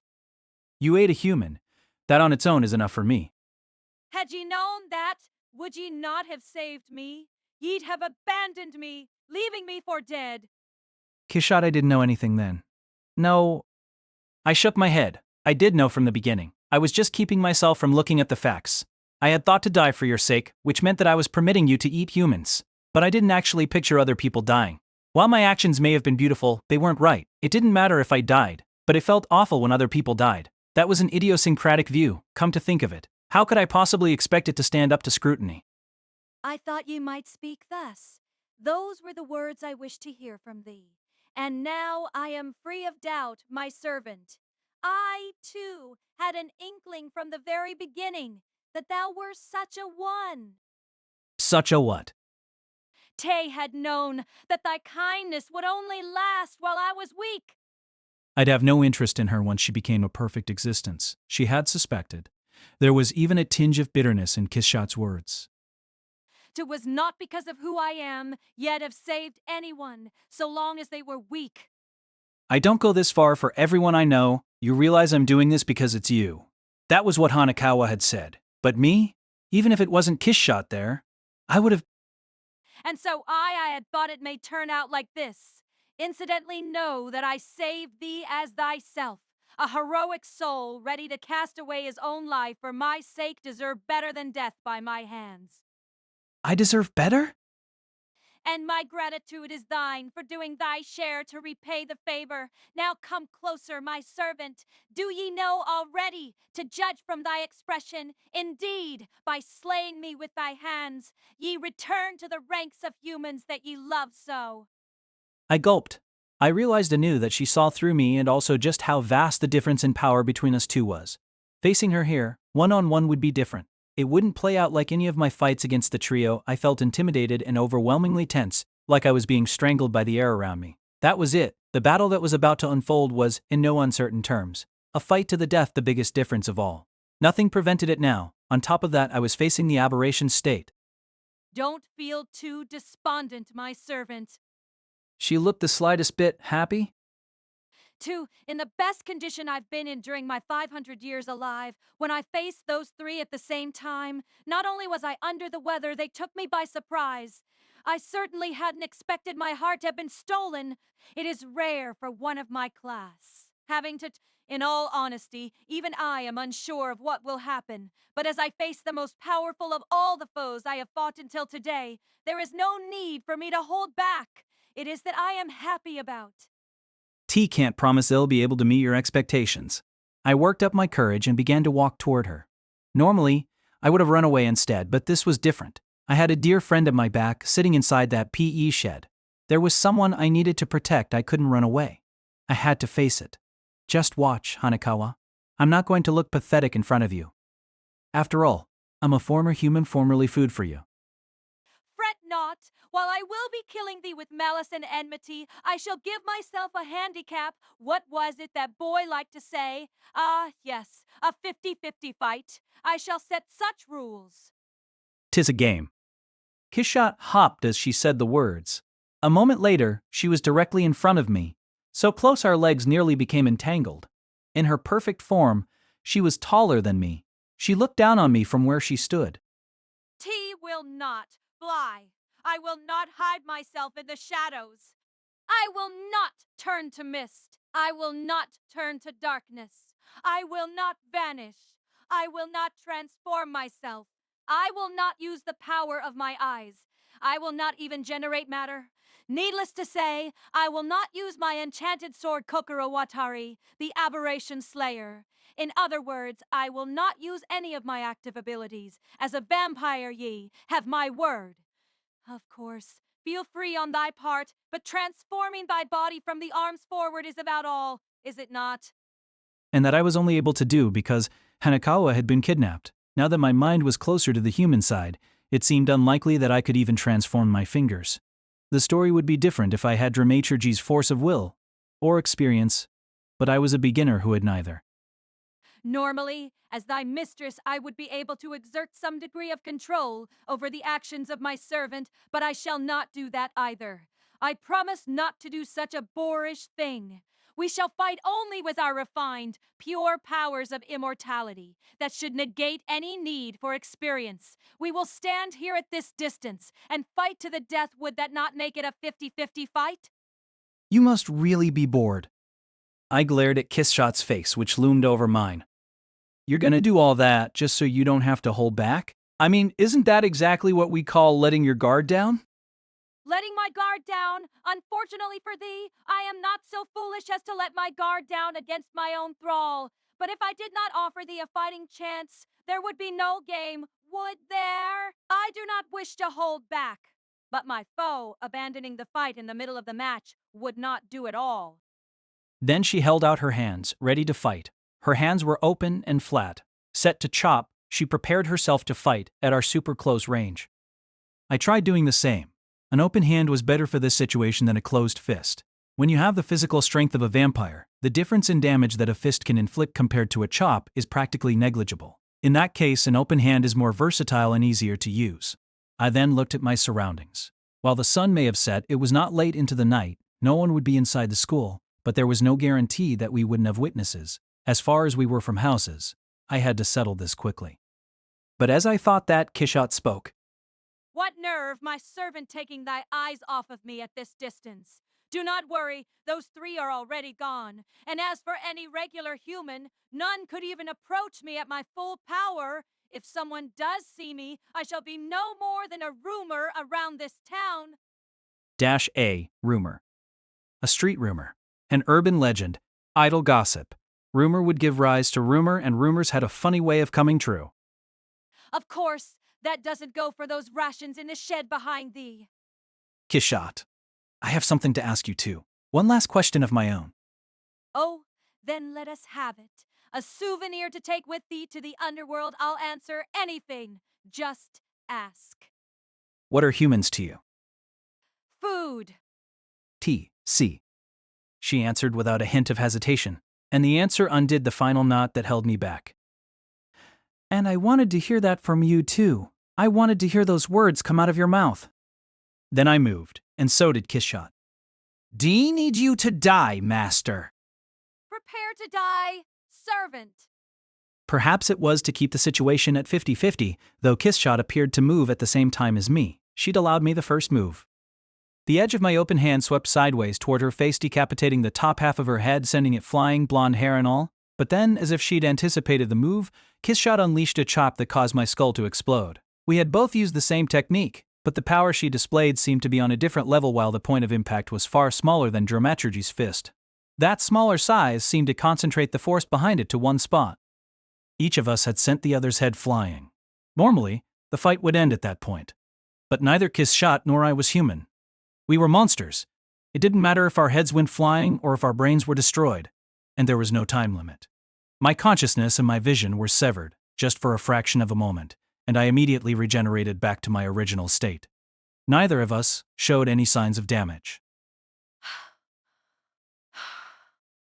Kishot was laughing.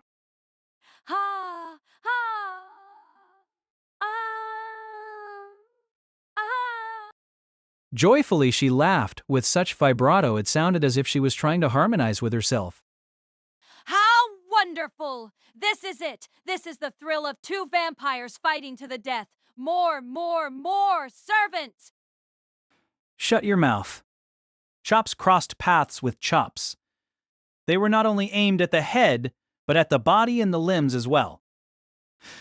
My chops gouged pieces from Kishot's body. Kishot's gouged pieces from mine. Each of our bodies continued to barbarically bore through the other. Of course, I wasn't numb to the pain. Pain came across to me as pain. My thoughts halted when my brain was destroyed, my breathing halted when my lungs were destroyed, and my circulation halted when my heart was destroyed. While I'd become a vampire, my body's makeup hadn't changed. My regeneration, recuperation, immortality. It was just that those things were something else. But that was enough. Rah! Ha! Yes, keep screaming. How I love to hear the virile howls of men! Just as I'd expected, Kishot's breasts were bouncing wildly, but her barrage of attacks was even wilder.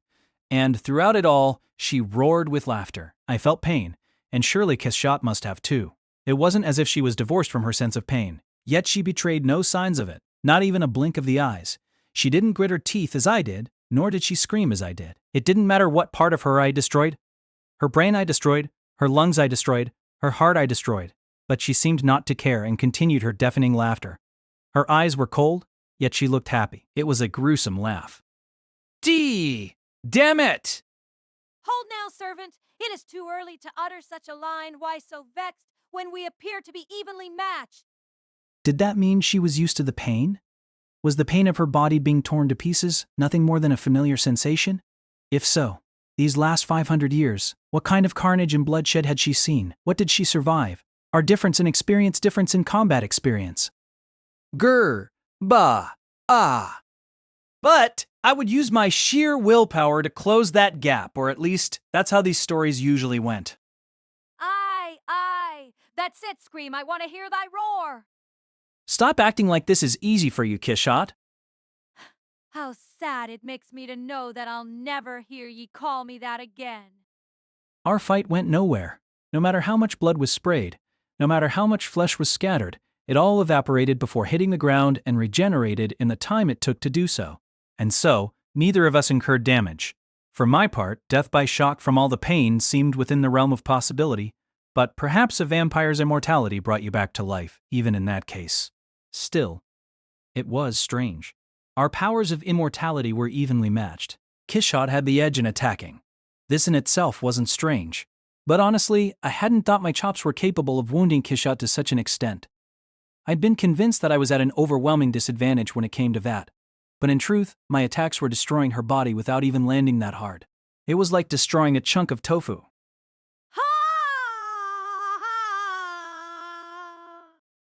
She looked like a ghoul as she smiled with her cheeks torn away. And, as she did, she answered my question. Master and servant. She seemed to know exactly what I was thinking. In fact, my servant, a vampire's defenses are not terribly high. Of course, they are leagues beyond our food's mere human defenses, but so low they seem inversely proportionate to our outstanding offensive powers. Were we to rate a vampire's offenses at 100, our defenses are capped between 10 and 20. Guess why, my servant? Oh! Even Kishot's dress was being restored each time, because she was creating it at will. The same did not go for me, though. My clothes were plain clothes. My torso was now nearly bare. Because our immortality equals our defense? Exactly. So there's no need for thee to defend against my attacks in this battle. Focus only on offense and tear my body apart. What are you? A masochist? T shan't deny the charge. At times, our hands would run into each other. When this happened, my hand was the one that was destroyed. There was no room for little tricks here, but that wasn't to say there was any room for big ones. We would go until her or my immortality gave out. If not, we'd go until her or my spirit broke. That was how this battle was being fought. Or no.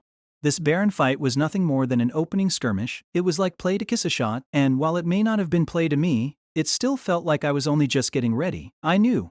I understood, and I could feel it. How I could kill Kizumonogatari Acerola-Orion Heart Underblade. The way to slay her, now that I was actually facing her, my instincts told me how. Whether it was my human ones or my vampire ones, I didn't know, but in any case, I intuited the way. Upon further thought, Kizumonogatari had pretty much told me herself, which meant that the Masunda was a last system, which me to get their first way. Now, which meant out a blade, which meant space unto descended, but in the opening ones or my vein. I knew exactly what I had to do, but I wasn't being given the chance. Why, you ask? Because while it was the way for me to slay Kishat, it was also the way for Kishat to slay me. That was why this was fun for her. It was a game. Kishat could probably kill me whenever she felt like it. Of course, this didn't mean she was letting her guard down. She just wanted to relish her famous full powers for as long as she possibly could. And that meant there was a chance that Kishat would show an opening. Until then, I needed to trade blows standing in place and keep up the futile exchange of death for death and regeneration for regeneration. Ha! I like it. Servant, you've grown quite the backbone. Regardless of thy power as my thrall, most vampires with thy inexperience would not be able to disregard their lives so easily. That's how it's supposed to go, right? Well, I'm happy to hear that you're pleased. And all the more reason 'tis a pity. Perhaps ye could have become a legend like me. A legend? Why would I want to be a legend? Just the thought of someone I've never met knowing my name creeps me out. T agree with you wholeheartedly. The two of us conversed as we continued to fight to the death. We talked as we gouged chunks from each other's body. Almost completely unlike the previous day's conversation, up on top of the roof of the abandoned cram school, this was a wild, reckless exchange, where we seemed to be saying whatever came to mind. I wasn't able to laugh. While Kishat laughed, her smile, devoid of affection, was nothing like the night before's. Though it felt like I was on the verge of being blown back by her attacks, I planted both of my feet and stood my ground. The punishment I took was hellish. My body, smashed into dust, was mended back to its original state by the time the wind carried it away, only to be smashed again, mended again, smashed once more, and eternally mended, that kind of hell. It was like one of the circles of hell. When I looked at it that way, it didn't seem like an overstatement to say that I was in hell. By the way, servant, perhaps you'd be interested to hear this? There is no point in thy knowing, as you'll soon be departing this world, dramaturgy, episode, and of course guillotine cutter, all of the vampire hunters who have ever tried to kill me, as well as that floridly shirted boy, never seem to know. But in truth, I, too, am a former human. Kishat said this and laughed. She said the words as her head was severed and regenerated. A former human like thee and dramaturgy. What? What? You weren't a pure-blooded vampire. I'd been convinced she was, but now that she mentioned it, she'd never said so. I've forgotten nearly everything that happened to me during my time as a human, but it seems I belong to a reasonably well-off family. The aristocracy, as they say, and this dress seems to be a vestige of that time. Though once a vampire has been alive for over 300 years, pure or thrall hardly matters. Okay, so what? Well, I had forgotten for quite some time, and only remembered yesterday as I spoke with thee. I was reminded that I, too, hesitated before eating a human for the first time. Yeah, and? Thou, too! All it takes is eating one human, and thy guilt will vanish. I stopped attacking as well. The wounds we had suffered healed in the blink of an eye. Dramaturgy was a former human as well, and while he was a hunter of vampires, he, too, ate humans. True, he stuck to the ones bound for execution provided to him by guillotine cutters, church. Just because they were going to be executed doesn't mean it's okay to eat them, especially if they were only judged guilty by guillotine cutters, church. Indeed, but if we are to speak of what is right to eat and what not, why limit that standard to humans? Thou shalt not eat cow, thou shalt not eat pig, thou shalt not eat dog, not to mention guillotine cutter. Do humans not disagree on these points across cultures? Furthermore, I am a vampire who slays aberrations. Eating one human is enough to sate me for a month, a mere dozen in a year. That is but 6,000 humans over my 500 years alive. Is that such a large number in view of history? How many humans have other humans killed in that time? That's just sophistry. TM by no means a threat to this world. The effect I have on it is minuscule. And yet, ye insist that I die because I eat humans. A human's hunger is far more insatiable than mine. We die if we don't eat. Not just vampires. Humans, too. Not just humans, but animals, too. Even plants, which I wanted to become. Unless you're inorganic, unless you're stone or iron, you sacrifice other lives. That's not the problem, Kishot. And you're right, I insist. You eat humans, so you must die. And her cold eyes slowly began to narrow. Kishot, I'm human. Teed C. I am a vampire. Then, our battle was supposed to resume. We were futilely returning to our futilely exchange of death for death and regeneration for regeneration. But then, Hold on a second. a voice rang out to my back. It reverberated through Naotsuhai's athletic field. I knew immediately that it was Hanakawa's voice. And now that I heard it, I realized that I'd also heard the steel door of the PE shed opening just moments earlier. Araragi, something's not right here. As Hanakawa spoke to me from behind, my only thought was that if anything, there was something wrong with her. How could she leave the PE shed under these circumstances? Did she have no sense of fear? I knew in my mind that my body was immortal, but even then, I felt like I was on the verge of a nervous breakdown. Just standing in front of Kishot hadn't. I told her Kishot could destroy concrete blocks simply by looking at them. So why was she showing herself? Hanakawa, it doesn't matter. Just hide. No, actually run away. Just run away. Leave this place. Get as far away as you can from here. I knew how risky it was, but I turned around. No, Araragi. Hanakawa seemed flustered. Hanakawa, always calm and composed, even when I'd done my best to hurt her, even when Episode blew a hole through her flank, even when Guillotine Cutter had her hostage, was clearly shaken. Something's been all wrong for a while now.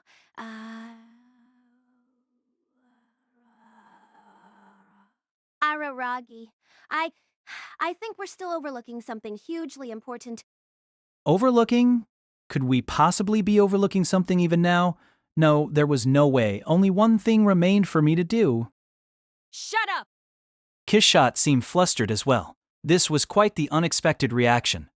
Well, I'd seen Kishot act flustered just once, that time when I was still human and made to abandon her. That time when I made the right decision. That was when she became flustered. She cried, she pleaded, she apologized. This isn't thy place to speak, ration. Kishot glared, and with that one motion, the steel door of the PE shed behind Hanakawa went flying. That was the power of her eyes. Unlike when I'd kicked it down, it seemed impossible to salvage, scrunched up like a ball of aluminum foil. The door had disappeared into the shed. The ground around Hanakawa was now cracked into pieces. Everything around her and behind her had been erased. Just by being looked at, with just a single look, the iron-blooded, hot-blooded, yet cold-blooded vampire, the Aberration Slayer. This display left even Hanakawa speechless, but I understood. I already understood. I knew how precarious she could be. Tsubasa Hanakawa. I knew that something like that wasn't going to stop her. She glared right back firmly, even at Kishot Acerola-Orion Heart Underblade. Miss Heart Underblade, could you be... Stay out of this, lowly human.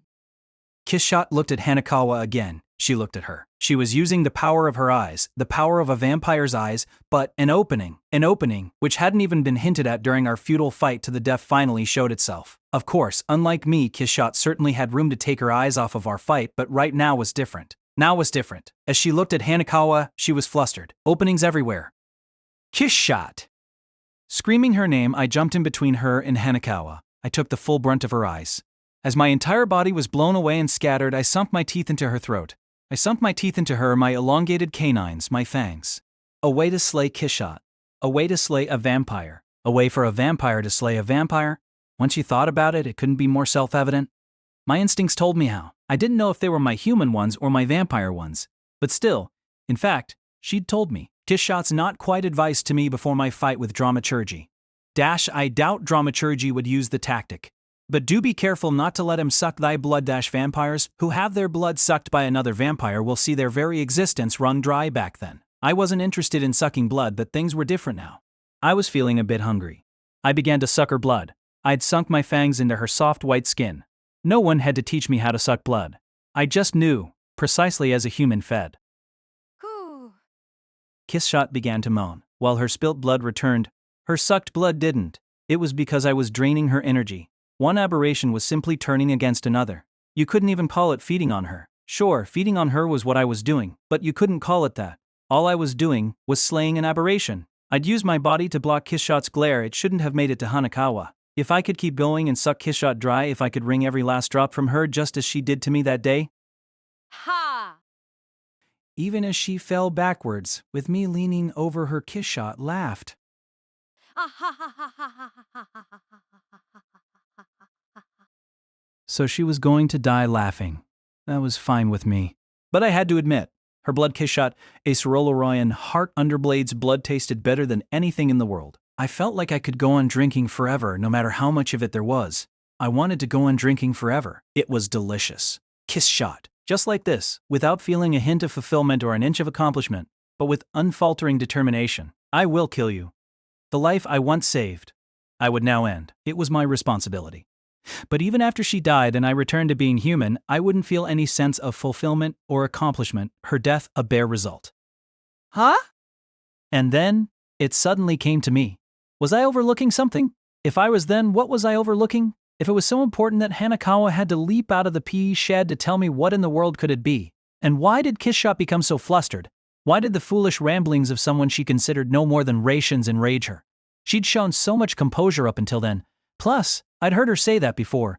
This isn't thy place to speak. That line I had heard one like it come from Kishot's mouth. Dash negotiator or whatever thou may be, dash. Do not speak when it is not thy place to do so. Dash boy.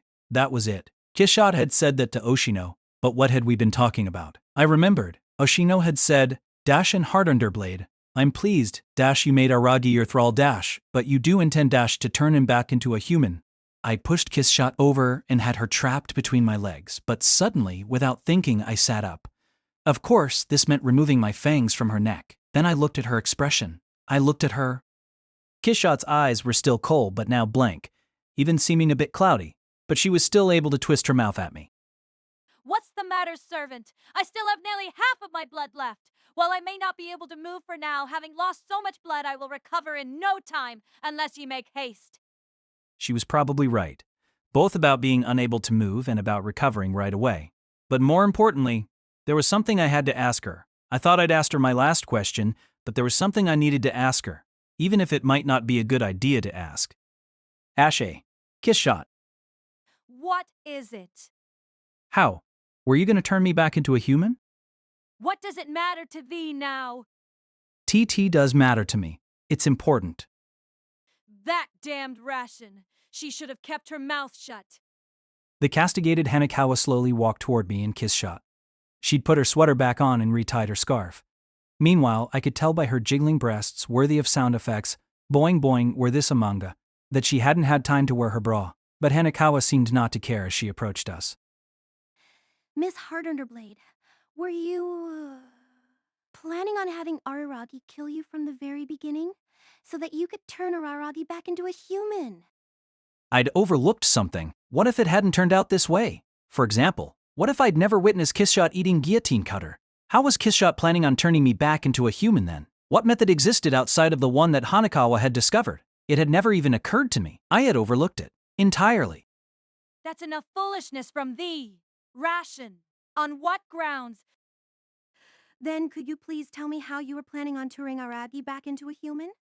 I looked it up, but I couldn't find any other way of turning a vampire back into a human. Any other way? Any way outside of killing one's master? Any way outside of causing the master-servant relationship to crumble? As if I would know. I never had any intention of turning this servant of mine back into a human. It was a lie I told to make him gather my arms and legs. I could not tell too many if it was to return to my perfect form, and indeed, I only made him my thrall for my own convenience. That's not true. You gathered your missing parts because Araragi wouldn't be able to turn back into a human if you weren't in your complete state, even if he killed you, right? It wasn't going to work unless he killed you after you were whole again. I thought back to Kishot's excitement. So it wasn't because she'd returned to her perfect form, but rather because that meant the conditions had been met to turn me back into a human? Fool! It was nothing of the sort. If that's true, then why did you come here? Araragi had a reason to fight you. But you didn't. I know you came up with some labored reason like wanting to use your full powers or whatever, but you came here to be killed by Araragi, didn't you? That was all, wasn't it? You even made it a 50-50 fight. You intentionally provoked him. Ha Hanakawa. You stay quiet, Aragi. Of course, I don't have any grounds for it. Something just seems strange. That's all. But just now, when you didn't try to kill me as I came to put a damper on your fight, that's when I knew. You're Kishot had used her vampire eyes. She blew away everything around Hanakawa. Yet she didn't harm Hanakawa herself. When Hanakawa had interfered in the same way during my battle with Episode, he didn't think twice about hurling his cross at her, but Kishot didn't attack Hanakawa, the girl she'd called my rations. All she did was try to intimidate her. Your plan is to die. Ye should have kept thy mouth shut. What good will it do? Ye think this servant of mine could kill me after hearing those words. As this servant's mistress, I know quite well he is the kind of fool who would rescue a vampire on the brink of death. Knowing what I do intend, as that boy put it, do ye think this one could suck my blood? What?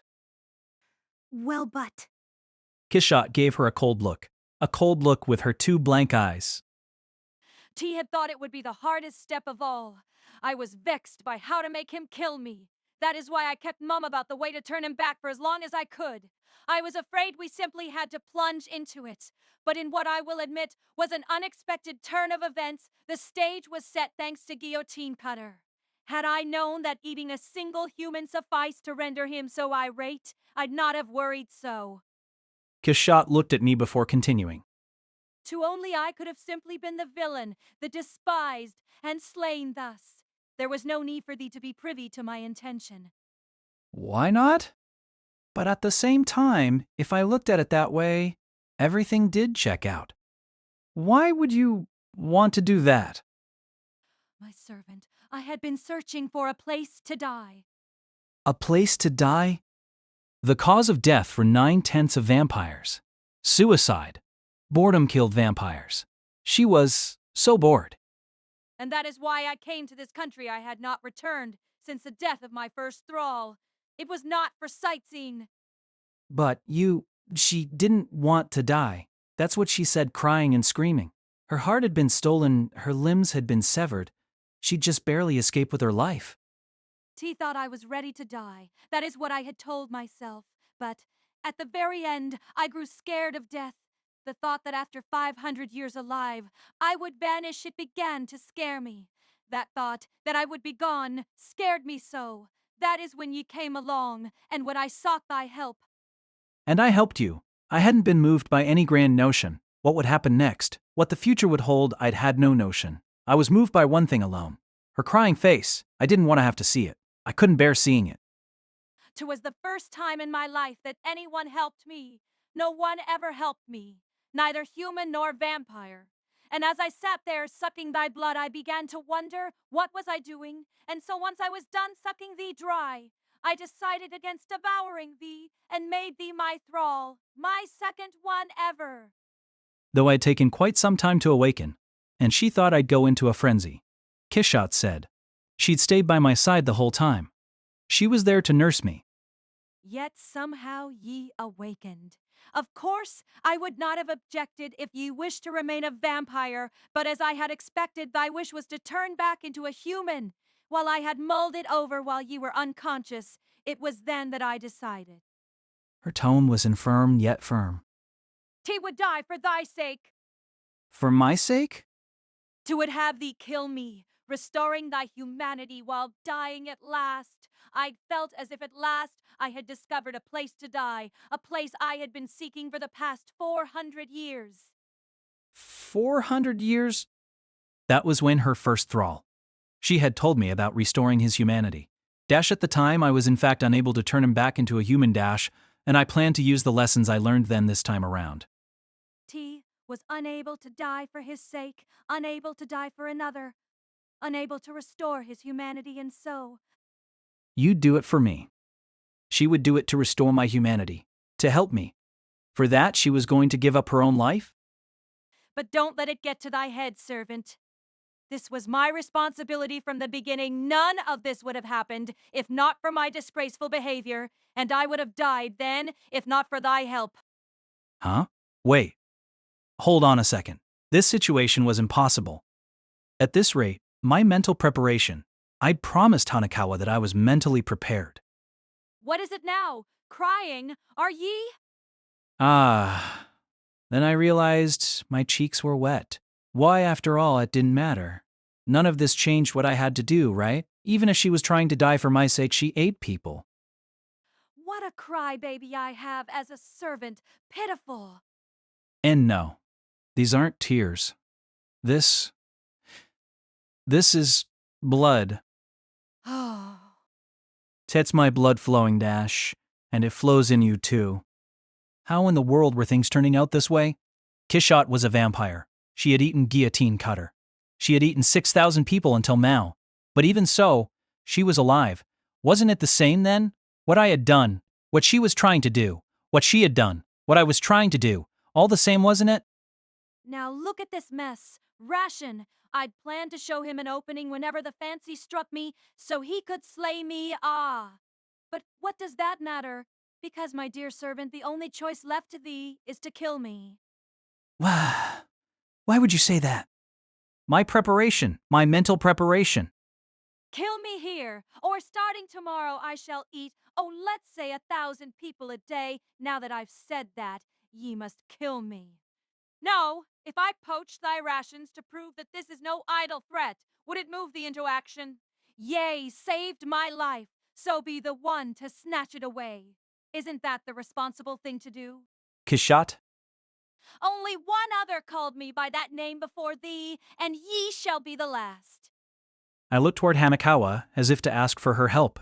But all Hanakawa did was bite her lower lip in response. It seemed to me like a sign of how hopeless the situation was. Even Hanakawa was out of options. Yes, Kishot was right. She hadn't had to divulge her plan until Hanakawa came leaping out of the PE shed, but her intentions didn't change what I had to do. They only made the situation worse, as I could now see.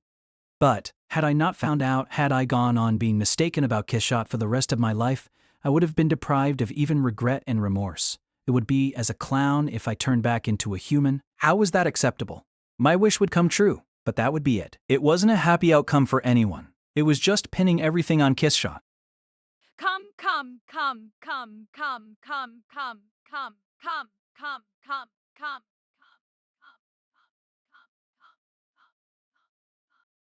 Damn it. She was searching for a place to die? She wanted to kill herself? All she was trying to do was escape. It was proof she was trying to run away. It didn't matter how gallant she tried to make it sound. The real her was the one I heard that day under the street lamp. No way, no way, no way. I don't want to die, I don't want to die, I don't want to die. Help me, help me, help me. Please, I can't die, I can't die. I don't want to disappear, I don't want to vanish. Somebody, somebody, somebody. Ashino, oh.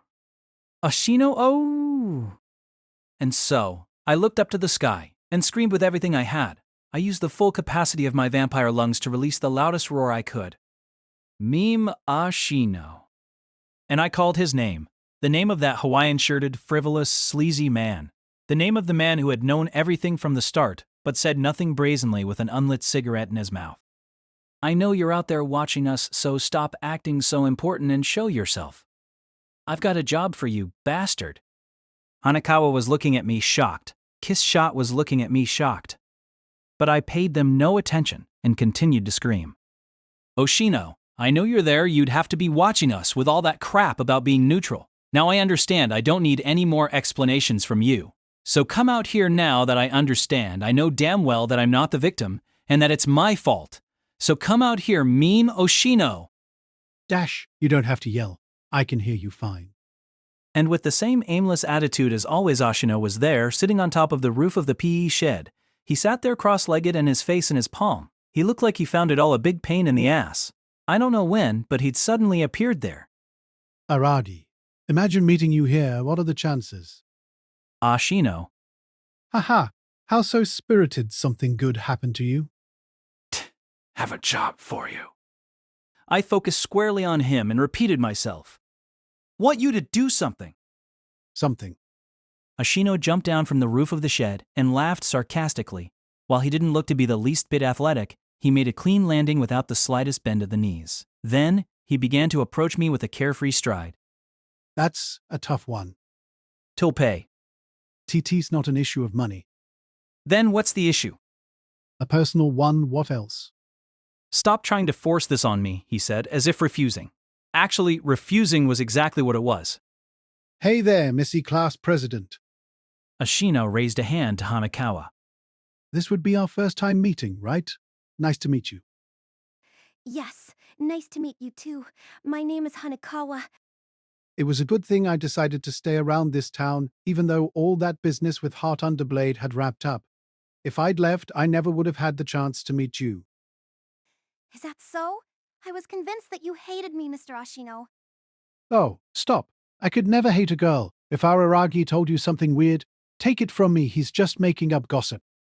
How phony was this guy? You really are amazing, though getting this deeply involved when aberrations don't concern you. High school girls really are. Spirited, something good happened to you lately? They do concern me. If it's Araragi's problem, then it's my problem too. Wow, ain't that friendship? Oshino stifled a laugh. I didn't know if he could be any more infuriating and insulting. Or maybe it's youth. Boy, stay out of this. Wasn't that our agreement? TT don't remember ever making an agreement with you, Heart Underblade. I just wanted to set things up well. You deciding to die so that Araragi could become human again was convenient for me, that's all. And by me, I mean mankind.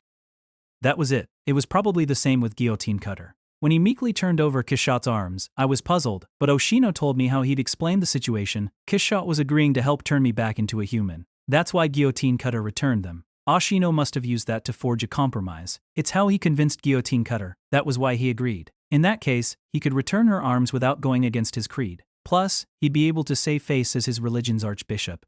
But, feeling sad about having to part with Kishot, I took my time to talk to her, went to the convenience store, and so on, and because I kept dragging things out and made no moves to kill Kishot, Guillotine Cutter, who thought he'd been tricked by Oshino, proceeded to march into the abandoned school alone. Even Oshino's barrier couldn't conceal Kishot in her perfect form.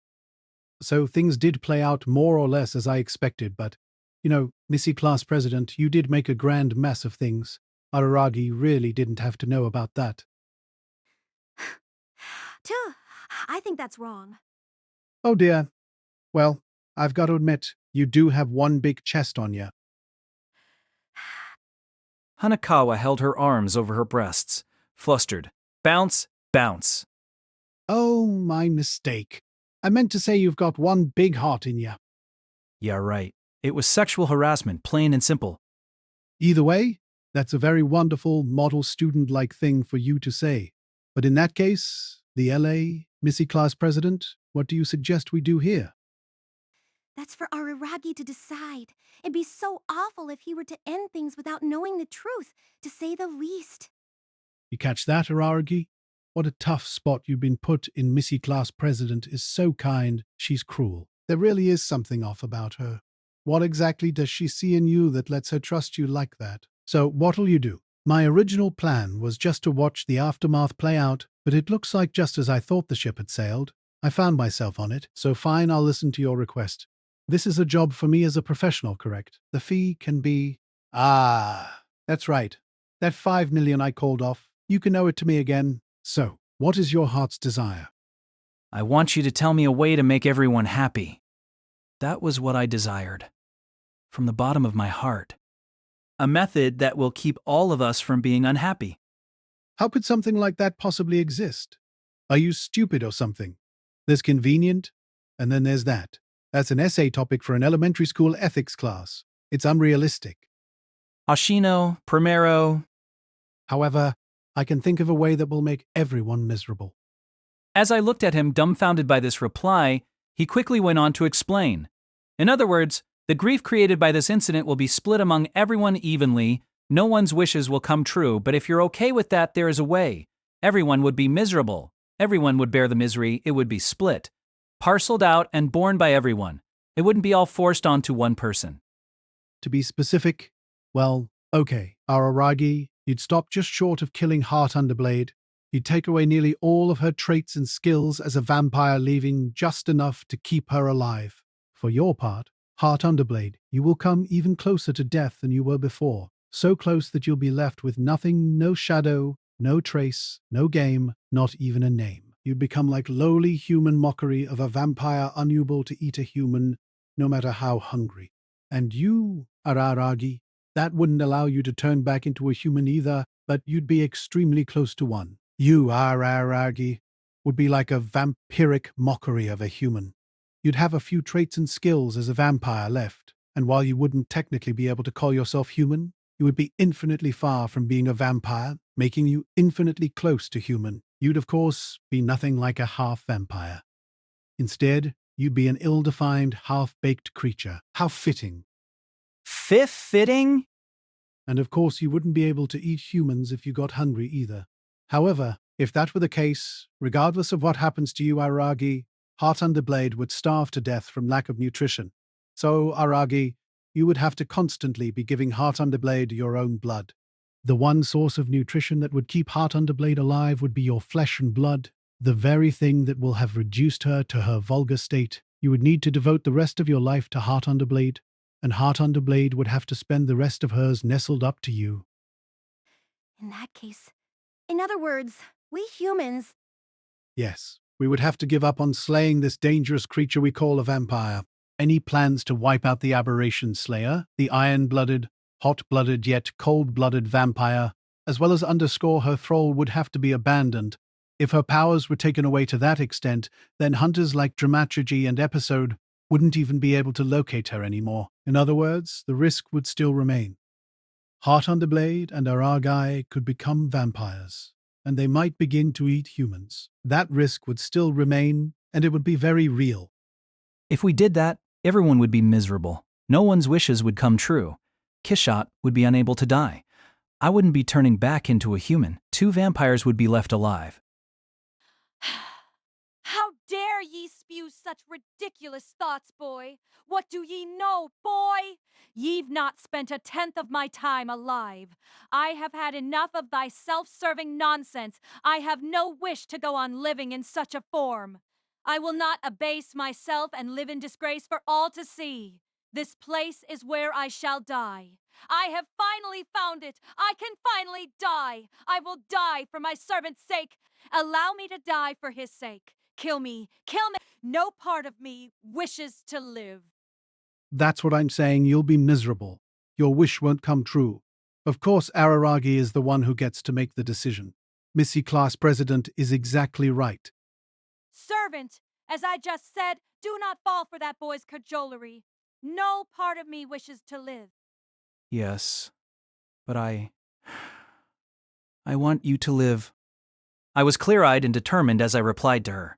I was fully aware of my responsibility, of what would happen next and in the future. And then, I stroked her hair, her golden, her soft, her gentle hair. Yes, the certain proof of my submission to her. I beg you, and I will as many times as you want, as your servant. So please, stop trying to die in style, live on awkwardly. Stop trying to find a place to die, and look for a place to live. Kishot's expression was one of despair. But she couldn't move. She couldn't even struggle. Tears began to well in her eyes. Blood-like tears began to well in her eyes as she did the only thing she could, which was to plead. Please, servant, I implore thee, please, find it within thyself to kill me. Find a way to kill me, and become human again. Think of it as helping me. I'm sorry, Kishot. I'm not helping you. A name I doubted I'd ever call her again. And that was how my spring break came to an end. My nearly hellish spring break.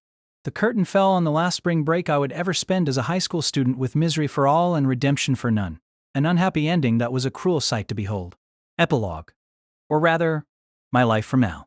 The next day, Karen and Tsukihi, my 2 little sisters, roused me from my bed for the first time in a while, and I headed to school. My parents said nothing in particular to me. The eldest son of the family who'd allegedly returned from a 2-week-long journey of self-discovery, and my sisters simply had a big laugh at my expense. Since what I'd been up to indeed went beyond words and invited ridicule, I felt like I had no choice but to accept their reactions. In any case, the new school year was starting today. I got on my bicycle and began pedaling towards school. It was also my first time riding one in 2 weeks, but I supposed it took more than a little trip to hell and back to forget how to ride a bike. I arrived at school. Class assignments had been posted in the gym. Whoa. It was a miracle. My name and Hanakawa's were there inside the same box. Well, a miracle might be an overstatement, but my heart leapt a little.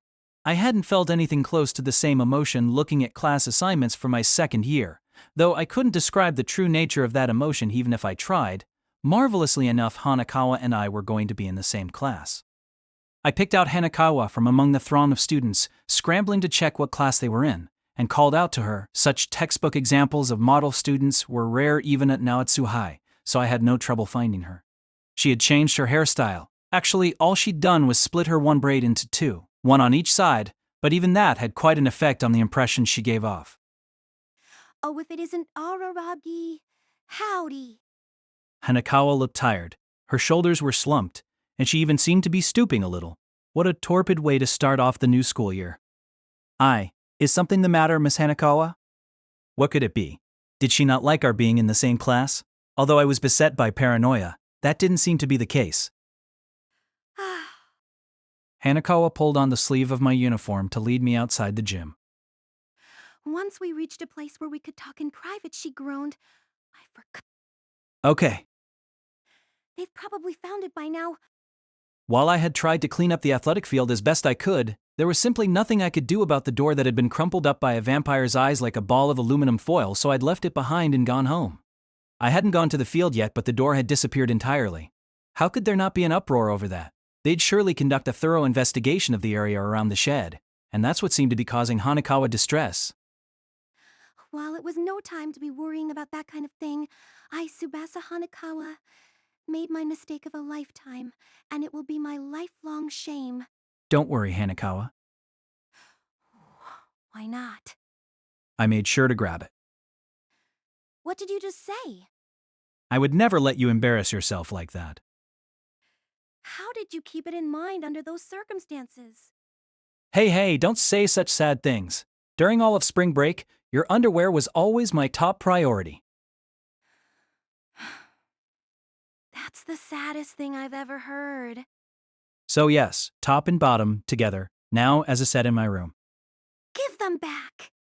Hanakawa and I spoke there for a little while since we still had time before the first bell. The topic of our conversation was of course vampires. Hanakawa exhibited for me a tidbit of her vast knowledge on the subject.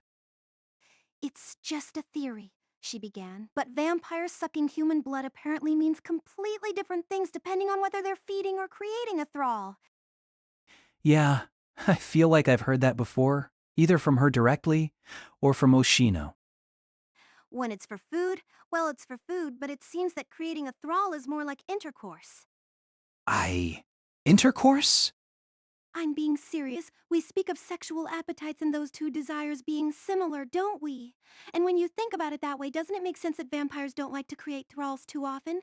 As far as her, just 2 in 500 years, I don't really know the vampire take on chastity, but she seems to be a very modest woman. Modest? It makes me wonder if her first thrall could have been her lover. A notion against creating thralls. That's how it had been put to me. A modest vampire. One who wouldn't create a thrall just in order to survive. Was it? In that case, when did she create a thrall? That was the question. But we're talking about a human and a vampire.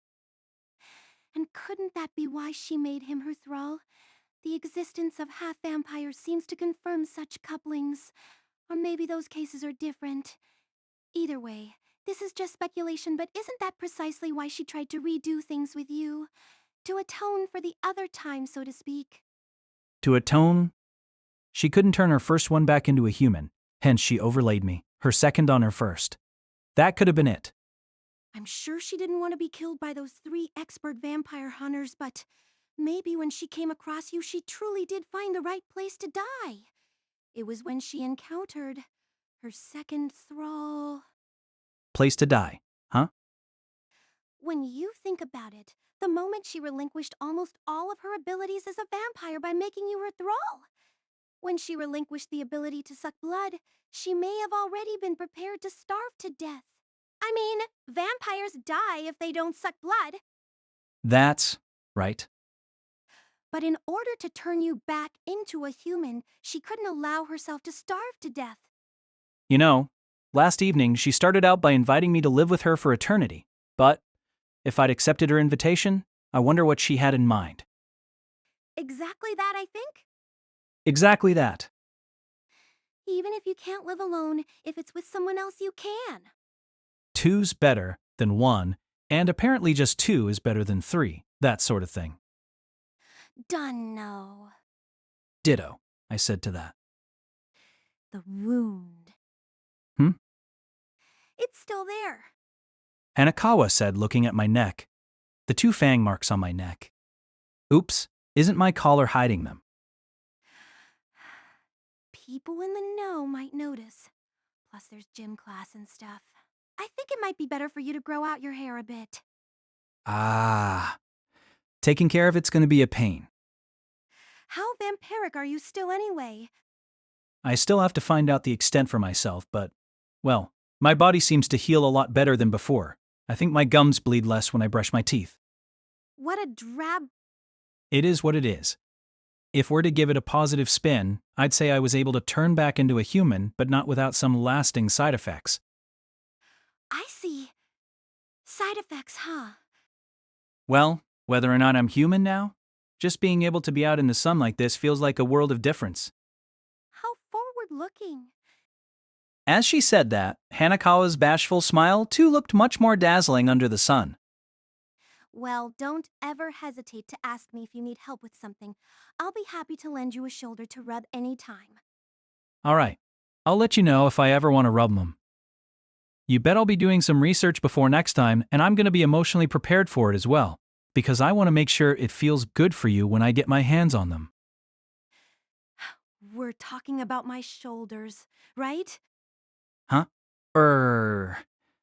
Yeah, sure, I guess. That's an awfully vague answer. She grimaced. But at any rate, Hanakawa held her right hand out toward me. Now that we're in the same class, I'm gonna make sure you turn your life around. What am I? A juvenile delinquent? You lost your life and turned once, didn't you? An apt expression for an undead guy. Hanakawa deadpanned. Let's make this a good year, Araragi. Yeah, and not just this year. Let's make this good, for now and ever. Maybe not as long as an eternity, but a good now and ever. I clasped Hanakawa's right hand. We shook hands like true friends. We then headed to class, where our homeroom teacher gave an outline of the school year and trimester to come, but that part was the same as ever. He told us that class representatives would be voted on tomorrow, and that we should think about who would be suitable. Of course, I would be voting for Hanakawa. As for which of the boys was getting my vote, who cares? And after class, I headed to the abandoned cram school alone. I told Hanakawa where I was going. I considered going together with her, but then, this was my responsibility and mine alone. After about 20 minutes on my bicycle, I arrived. I entered onto the property through a hole in the fence, as if it was a friend's familiar house, or rather, my own. Come to think of it, this was my first time studying the building from the outside during the day. Looking at it under the sun, it was even more dilapidated than I expected. It was decaying and exhausted. It was a corpse of a building. So that's how it appeared to human eyes. Casting mine down, I entered the ruins and then climbed the stairs. I got to the second floor and kept going. I was headed to the fourth floor. She was no longer vulnerable to sunlight, because she was no longer a vampire. I checked the classroom with a hole ripped through its ceiling, but no one was there. When I opened the door to the next classroom, though the door seemed to have its own mechanical problems, I found Oshino inside. Hey there, you're late, Araragi. I've been waiting for ages. He wore, as always, a Hawaiian shirt. Lying on a slapdash bed made of desks, he hardly seemed to have been waiting for me. But there was no point in taking this guy to task about every little thing. Ha ha ha ha. That uniform suits you, Araragi. I thought you were someone else. Well, I am a student after all. Oh, right. It slipped my mind. Yeah. You were the hero of a superpowered school action series. That's so long ago that I don't even know if it really happened.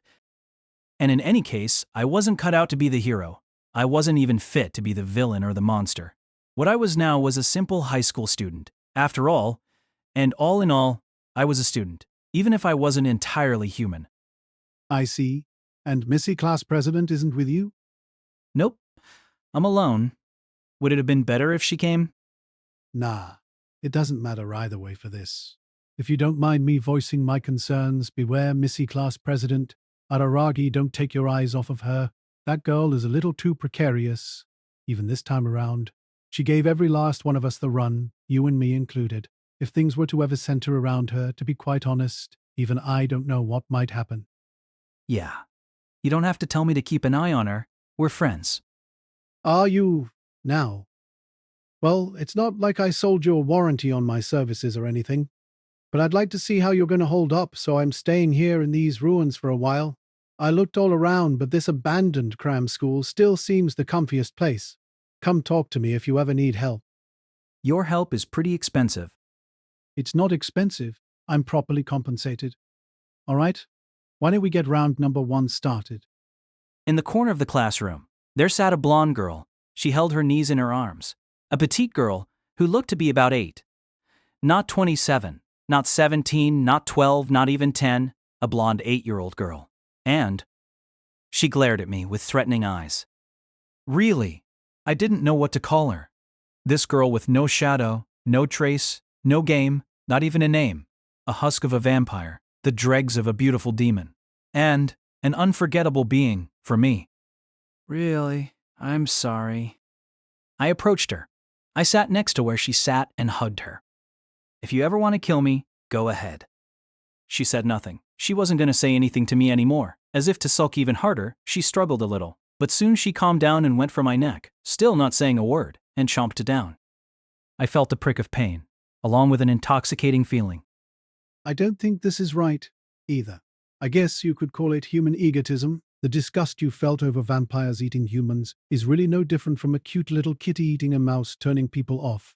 And now, in a way, you've chosen to keep a vampire as a pet, having filed down its fangs, plucked out its claws, crushed its throat, and castrated it. You, who were made a pet, turned around and made your master your pet. That's all there is to this story. It's certainly no heart warmer. A human who tried to sacrifice his life for a vampire, and a vampire who tried to sacrifice hers for a human.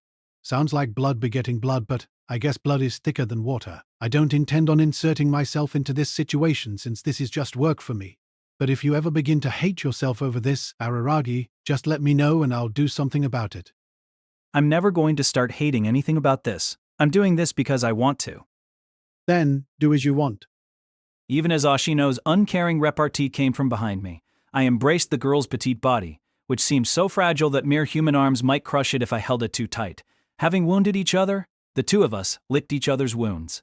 Damaged goods both, we sought out each other. If you want to die tomorrow, I'm ready for my life to end tomorrow. If you care to live for today, then so will I. Thus begins the tale of the wounded ones.